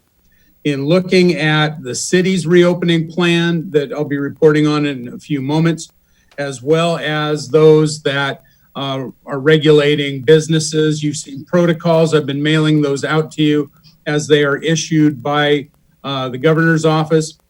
Restaurants and personal service, close contact services were allowed to open up as of last Saturday, the 16th. And some businesses have chosen to open up while others have decided to continue on with reduced services or suspension until something improves or they feel better about moving forward. As you've seen, the protocols that have been issued for restaurants are that there has to be maintenance of social distance. There has to be increased hygiene. Businesses, restaurants were to submit a plan to the North Central Health District in our district. And even though the district does not approve those plans, they are to be submitted and they are to address all of the issues in that protocol and the governor's current Stay Healthy order. What I've heard from restaurants around town, some are waiting to open, some have opened, but the big challenge is to open with that social distancing. The increased hygiene, those sorts of things can be addressed fairly well by restaurants, but you're typically not sitting 6 feet apart from other patrons in a sit-down dining room. So that necessarily limits the number of patrons that a restaurant can have. If you go to our neighbors to the west, they've got specific percentages on how many, 25, 50% of what they could have in the restaurant dining rooms before. The governor has not chosen to do that in Idaho. He's called it social distancing. If you've listened to his press conferences, he keeps talking about a dose of good old Idaho common sense. So in order to assist these businesses to open and hopefully increase their number of patrons while maintaining social distances, we have begun research looking at some alternatives. And since you can't just expand the footprint of a business within its interior walls, we've looked at use of the public right-of-way. We're talking about Main Street mainly, and we've got sidewalk cafes that already exist on Main Street. So we've looked at, are there opportunities wholesalely to allow businesses, restaurants, merchants, to expand into that right-of-way on a temporary basis in order that they can entertain more patrons while maintaining social distance. So we've looked into that. We've done it before. We've allowed expansion of sidewalk cafes for festivals in the past, but we haven't taken it in a wholesale fashion as we would in this case. So I've submitted to you, we'll go through the research first. So we've looked at the legalities of being able to do this. We've typically done this by council resolution. It is public right-of-way, Main Street from the businesses, the wall of the businesses on the east side to the wall of the businesses on the west side. So there's quite a bit of public right-of-way there. We hold that right-of-way in trust for the use of the public. We don't actually own it. So we're holding it for the use of the public. So we've looked at some alternatives. How would we go about doing it? How do you allow expansion into that right-of-way while still maintaining a transportation corridor? It's within the council's discretion to temporarily suspend the transportation corridor. And certainly one of the alternatives, if you've looked at the memo that I emailed out this afternoon, one of the alternatives that was looked at was blocking off Main Street at the 7th Street intersection all the way to the North Couplet and allowing restaurants and businesses to expand into the right-of-way, making essentially what amounts to a pedestrian promenade. There are other issues in between that you could choose, and one of those would be to taking out the parking strips on both sides of the street and essentially having one-way traffic either north or south on Main Street. That's an option. Another option, which is a lot less invasive and is the recommendation from staff to proceed with direction, is to, on an application basis, those merchants who are interested in using portions of the right-of-way could come to the city, say, yes, I'd like to do that. And we would take a parking stall out in front of the business requesting it or in that general area and allow them to utilize that parking stall and the sidewalk for expansion of business. In that case, you'd come up with a checkerboard pattern, if you will. There are going to be some businesses that want to do it, other businesses that don't, some businesses that it's not going to make any difference if they do it or not. So you could block off areas in front of the businesses that wanted to participate and thereby keep your travel lanes and hopefully quite a bit of your parking as well. One of the things that I've talked to the mayor and council leadership about as we're moving this discussion forward was, would it be possible to check and see what the businesses on Main Street thought of this idea? So we asked Jenny Ford, the executive director of the Moscow Chamber of Commerce, to start polling the businesses on Main Street. That was just on Friday when this was begun, so she hasn't got all of the responses back. But the ones that we've gotten back or that she's gotten back and she shared with me have come from restaurants, they've come from insurance agencies, come from jewelry stores, if you will, or that sort of merchant. And what we're hearing across the board is don't want to see, if this was get rid of parking forever, I'd be absolutely against it. And even that this proposal isn't going to help my particular business, but if it helps other businesses, give it a try. So that's what we're hearing. We're still getting information coming back, but so far nobody has said absolutely not, this is a bad idea. So people, I think, are wanting to assist their neighbors on Main Street who can utilize it. There are some other issues that we're looking into right now. We've talked about it, expanding the footprint of a restaurant that also has alcohol available, beer, wine, hard alcohol. Would they be able to, if someone was out in the parking strip area being served, would they be able to have a glass of wine with their dinner, say? As it sits right now, we've been working, checked with the alcohol beverage control. And what we're being told is at our level, at the local level, we don't have the authority to expand or the perimeter within which you can serve alcoholic beverages. Now, we're getting ready to send a communication to the governor's office saying, you know, you're asking us to be flexible, you're encouraging us to work with business. This is something that you've suspended alcohol beverage regulations regarding what constitutes open container. So if you want to get a margarita from a downtown business with your dinner, they put a piece of cellophane over the top, and that is considered to be a closed container during this pandemic response.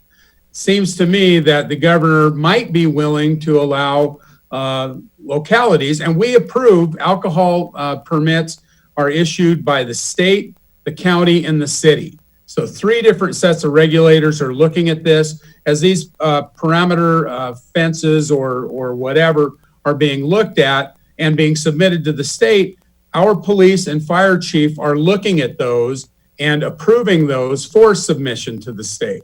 So we are well versed in how this goes, and it seems to me it's a very simple thing for them to delegate to us for a temporary period of time so that our businesses can be helped out.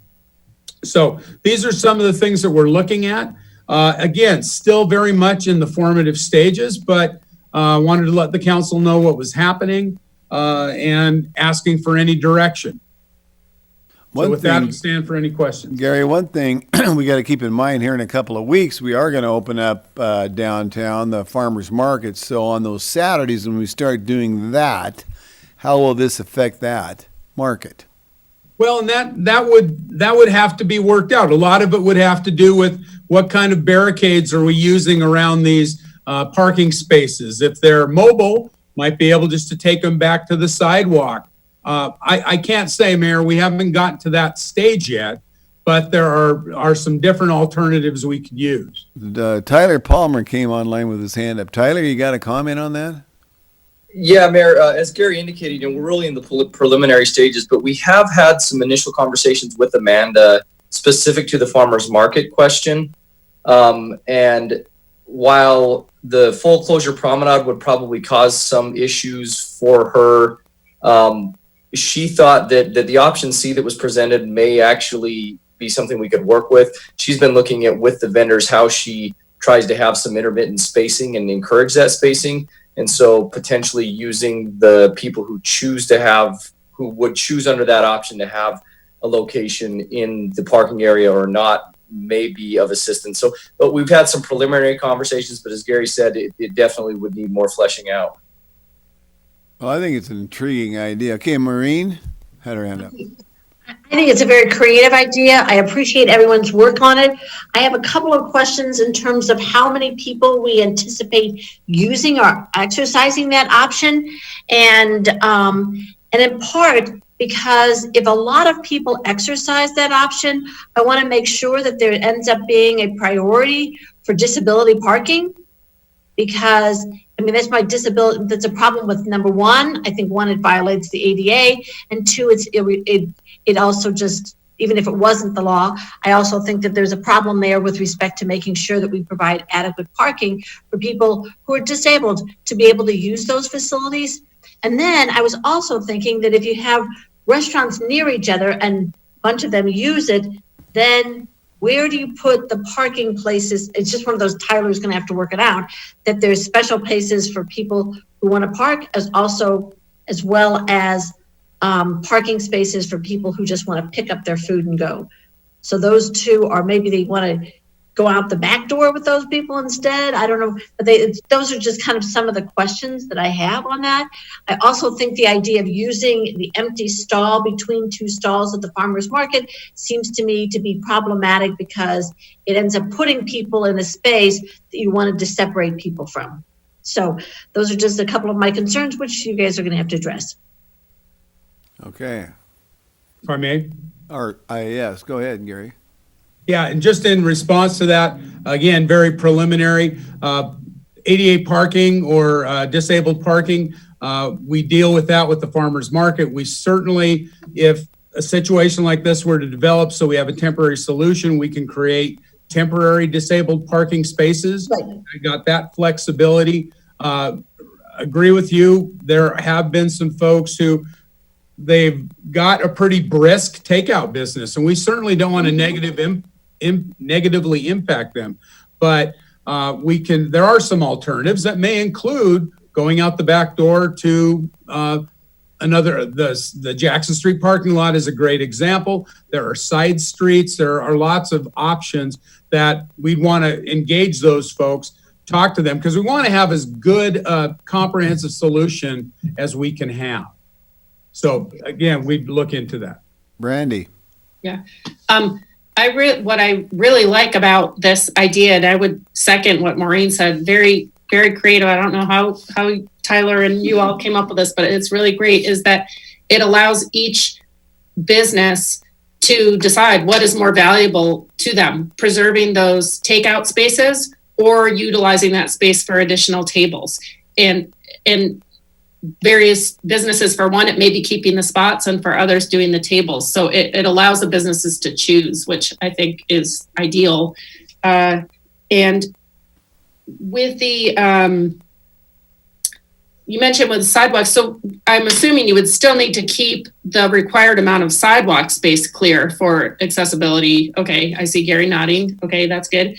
And then this is also something that staff will have to figure out. How will it be determined how much space any individual business gets? I mean, I think so far from what I've seen, people have been getting those takeout spots that they've requested, but it's been so slow that it just hasn't been an issue. And now as things are starting to pick up a little bit, parking is again going to become more of a, Gary.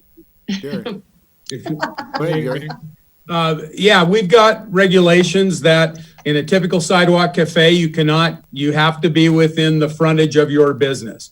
When we allowed expansion for one of the festivals, I can't remember when it was, council allowed that to be expanded over in front of an adjacent business if that adjacent business was okay with it.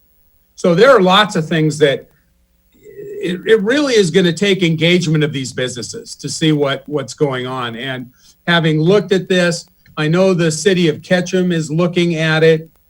Lots of folks are looking at it. We have some work to do, and we just wanted to see if this was something you guys wanted us to pursue. Okay, Sandra, then I'll go back to you, Maureen. Yes, very creative, very interesting. I like a lot of it. Excuse me, I am also pondering space. Like, I'm part of Main Street. You have parking where your car comes right up to the curb. Other parts, it's bumper facing the building. And I'm looking, I mean, to me, and I am no mathematician by any means, that seems like it's not a whole lot of space either way, but there might be discrepancy on which is bigger and which isn't. And so, I mean, I guess I look at how many tables can you actually get there, and how do we enforce this?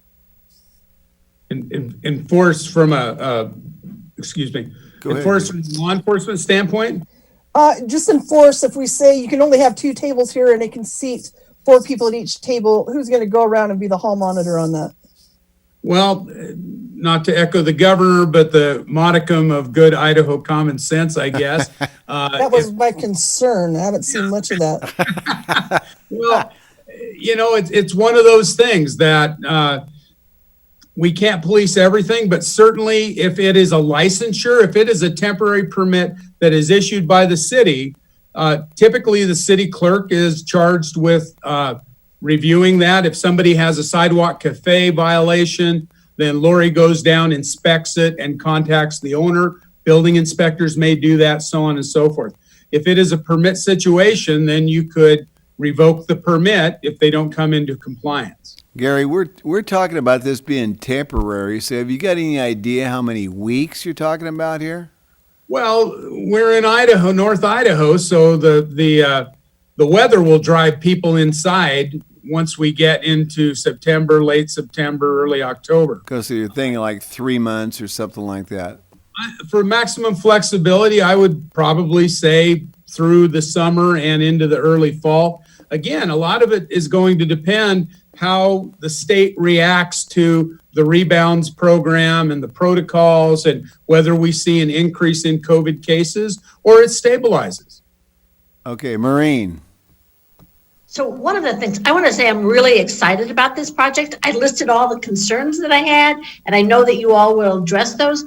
But one of the things that I really liked about it is that I'm concerned about making sure that the businesses get back on their feet and they thrive. And I think that there's a much better chance that they will if people can go sit outside. People, you know, if you go to restaurants oftentimes that have outdoor seating in the summer, they're really full. If we could expand that, it would probably increase the number of people and the willingness of people who do not want to go into restaurants to go to that restaurant. And I think that is really good. It gives them the confidence to go forward. I'll go to Gina and then I'll come to you, Art. I like, again, this is another one of those moments like the farmer's market earlier, that it shows a conscious and deliberate effort on the part of the city and the city administration and the council to support businesses in our community. And I think that will add to, or hopefully will add to, the effectiveness of that enforcement that we asked about a moment ago. You know, if we all realize that we're in this together and we need to still remember social distancing and don't push the boundaries, I think we'll be okay. I love the concept of supporting our businesses by allowing this kind of thing. We love those downtown moments. We love this. So I commend the ideas. Let's just make sure we can still make everybody stay safe and healthy and that sort of thing. Okay, Art. Yeah, a couple things. First of all, write that letter to the governor. Try to see if we can get some flexibility built into the rather restrictive alcohol ordinances we've got going. Next is preservation of parking in front of the businesses that may not be restaurants that still need and want to maintain a space out front. And on the flip side of that same coin, businesses that maybe close at 5 o'clock could perhaps cede some of their spaces in front to restaurants adjacent to them, much as the expansion of the sidewalk cafes for festival periods that we've indulged in before. So might be able to build in some more flexibility and some more space for restaurants that way. And lastly, I think this provides an interesting experiment to see how people really feel about the parking situation downtown and see how we emerge from that.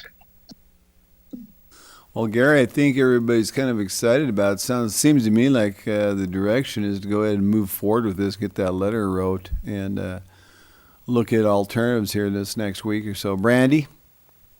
Yeah, I am excited about it and the ideas.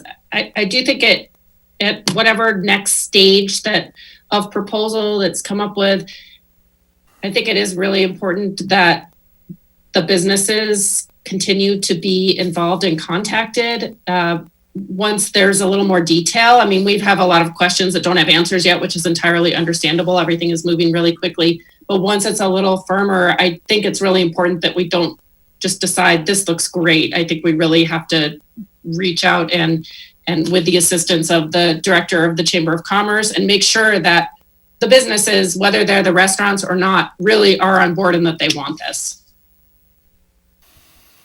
Okay. Gary, I think you got the direction on it. Okay. Let's go ahead and move on to item number 9, our COVID 2019 report, or 19 report, I should say. We are in the second phase, as the state is, of the city's COVID-19 reopening plan. We've got a couple things going on. I can report on what is open, what isn't, how we're moving toward making decisions. However, I know we've got Elisa Anderson with us. You saw in the newspaper and through emails that of the $1.25 billion of CARES Act funding that was made available to the state of Idaho, based on population, the governor approved that cities would share in that according to population. The city share is approximately $887,000.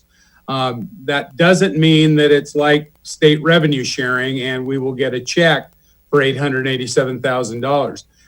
Fortunately, Elisa's got a lot of experience dealing with these sorts of things. I've asked her to put a memo together and to talk to the council tonight about what that actually means. If we are not just going to get a check from the state of Idaho or the federal government, how do we access this level of funding?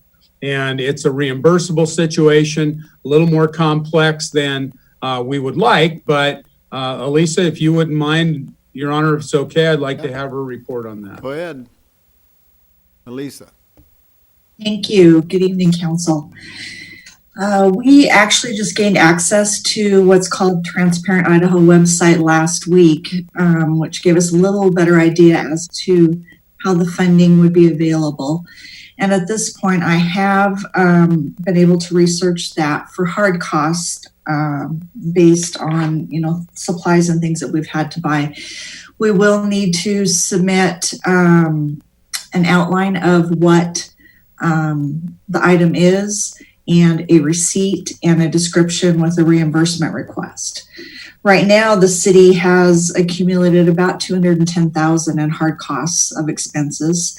And we've not had a chance to audit those or go through everything with finance. We've been accumulating via email from staff when they had things come in. We started putting it together back on, I think it was April 10th, when we first found out this money was going to be available. And so they've been sending me those, but I still need to verify everything and work with finance to pull it together. As far as personnel costs, the Transparent Idaho website has not released how they're going to handle personnel costs. So I can't report to you today on that. At this point, I can tell you the city's looking at, oh goodness, I think right around $240,000 of just tasks related to COVID. And then we have approximately $28,000 in quarantine costs. And so I'm going to just have to wait. They may ask for a timesheet. They may ask for some sort of certified payroll. I was just going back and reviewing the governor's order that he signed that he had to provide to the federal government on acceptance of this money. And it does state that the state is allowed to hire additional staff to make sure that the distribution and allocation of these funds are monitored by the state. So in my world, I'm used to full documentation. That's what we do on almost every grant we have. And I anticipate that may be what it's going to ask for. And, we're prepared to do that. It'll take some time. But we've set up tracking systems and spreadsheets, and we've done it for many of the FEMA grants in the past for flooding and those types of things. So we'll certainly make sure that We do our best to get reimbursed for as many of those expenses that we can. We just have to be very careful, I think, because the guidelines are very stringent about the timeframes, and costs really have to be applicable to what's happening in our environment right now and not be something that was, something that we had already had budgeted for. Elise, Have to follow the guidelines closely. Elise, a question for you. These costs that you gave us, the $200 and some thousand plus the other $45,000, have those numbers been submitted to the state already? We did submit a preliminary report through, I think it was the mayor of Garden City had asked Gary to collect information, and they actually at that time in April asked us to project our costs, what we anticipated through the end of May. So we had submitted those. We had projected some things a little bit higher than where we had ended up right now. We didn't know what our warranty costs were going to be at that time, so we were a little higher there. Also back in April, we weren't sure if we would want to pursue possibly the FEMA funding also. But with my research and talking to some of the other cities, that money is mainly going to areas that were what I guess referred to as the epicenters, like Napa, Caldwell. Those cities had thousands and thousands of dollars of overtime. A lot of them have overtime fire department, things that we don't pay overtime on fire department personnel. We're extremely lucky, but in order to just have a minimum project under FEMA for prevention projects, you had to have at least $5,000 to $10,000, and it could be overtime only. So it really wasn't something that fit well for us. There has been a few other opportunities that we're eligible for, but actually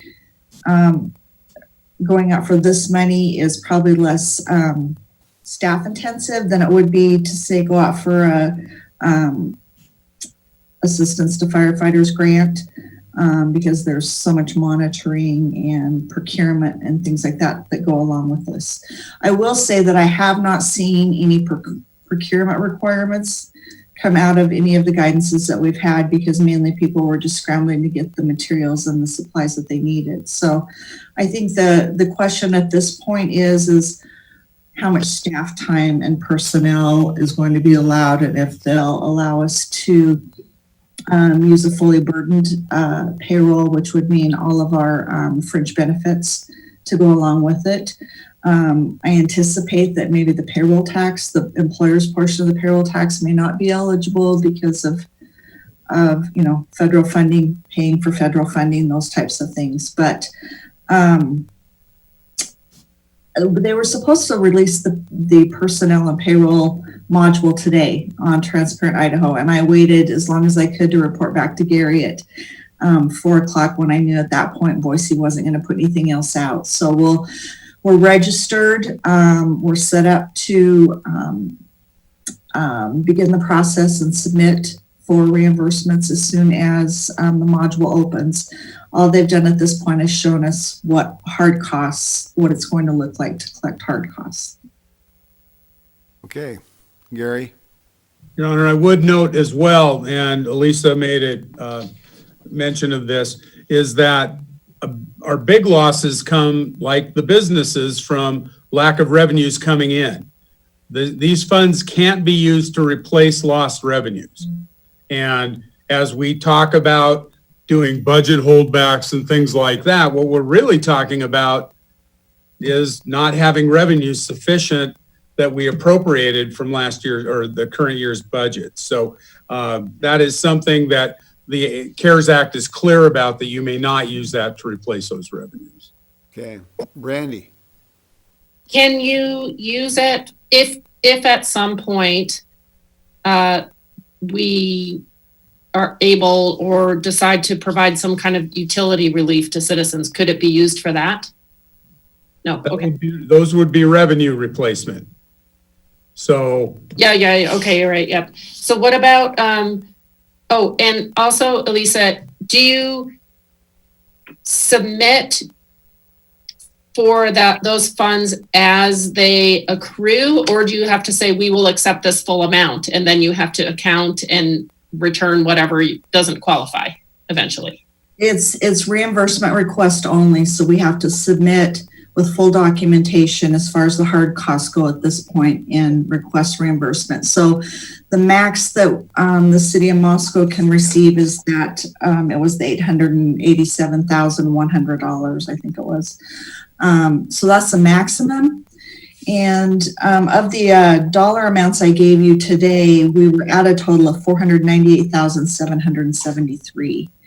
But again, a lot of that is personnel costs, so I'm just not sure what we'll be able to capture on that end. And what's the time frame? I know, or maybe it's not known yet. Maybe that's not clear. End of December. March 1st through December 30th, 2020. Wow. So Okay. we still have a time period if there happens to be a reoccurrence in the fall, which a lot of people are predicting that could happen. You know, we may begin to experience costs again in the fall. So they've given us, you know, at least 8 months to work with it. Or 7 Okay, months. let's go to Ann, and then we're going to go to Gina. Thank you, Mr. Mayor. Would you define that term hard cost for me one more time, Elisa? So hard cost is really, in this sense, any operating expenses that were incurred in order to protect staff, to provide staff to be able to work at home. So the licenses for Zoom and these types of things we're doing, masks, cleaning supplies. We had quarantine costs, hotel costs for some folks that needed to be quarantined. We had some food costs for staff that worked over. I don't have the vendor expense report in front of me right now, but really anything that we had to purchase in order to continue our operations safely. Thank you. I appreciate that. Gina. Is there any kind of, Elisa, is there any kind of terminal date for spending this money? Like at some point, are they going to say, okay, thank you, you're done now? Yes, that is December 30th, 2020. Okay. Brandy, did you have another question? Brandy. Yes. So actually, Elisa answered it. I was going to specifically ask about the masks. So that does qualify masks that the city spent money on. So, I mean, that's just something maybe I know I don't think we want to be with all these uncertainties in a big rush to try to maximize everything, but that potentially I think is worth considering if the city would be in a position to purchase more, knowing that will be covered by that for the general community who maybe can't afford masks or can't get them or doesn't have a supply. Yes, in fact, here's an example. The fire department pretty much used up all their supplies and the ambulance company. And so they've now had a hard time replenishing those supplies. And there are some resources now where just fire department, police departments can purchase from. And Brian sent me a list the other day, Chief Nickerson. There was a mini grant available under assistance to firefighters for $3,000. However, those are really labor intensive grants. So if we have this opportunity, I prefer and recommend to use this. And so in order to replenish all of the supplies on the ambulances and the trucks and those things, and to have the inventory that they need and to feel comfortable with in case we do have a reoccurrence, those are all eligible expenses. Okay. Mayor, I just had one comment to address one of the questions earlier. As the ADA coordinator for the city, I had also checked in with OUI and DAC over the last few weeks, and I have to say that some of our ADA community are really liking the curbside service to restaurants right now. they in the past have to park and go in. And some of, if they park in the Jackson Street parking lot and want to go to some of the restaurants, there's stairs to get in. And you don't always find parking, on Main. And some of the spots are a long ways away from where they want to go. And so I heard a hip hip hooray for this curbside pickup to some of their favorite restaurants where all they have to do is pull up, call in and say, I am here. And so I didn't get any sense that they're concerned about parking downtown right now as long as we have curbside pickup. Nice. Very good. Okay, well, I guess that's that, Gary. Right. Thank you, Elisa, for that information for us all, and we'll just diligently keep working after it and going after it, whatever we can get. Well, with that, folks, that's the end of our agenda. I wouldn't mind entertain a motion to adjourn. Gina did. I think Ann was second. All in favor, raise your hands. We're good. Okay, we're going to adjourn this meeting at 9:20, folks. Thank you, everybody.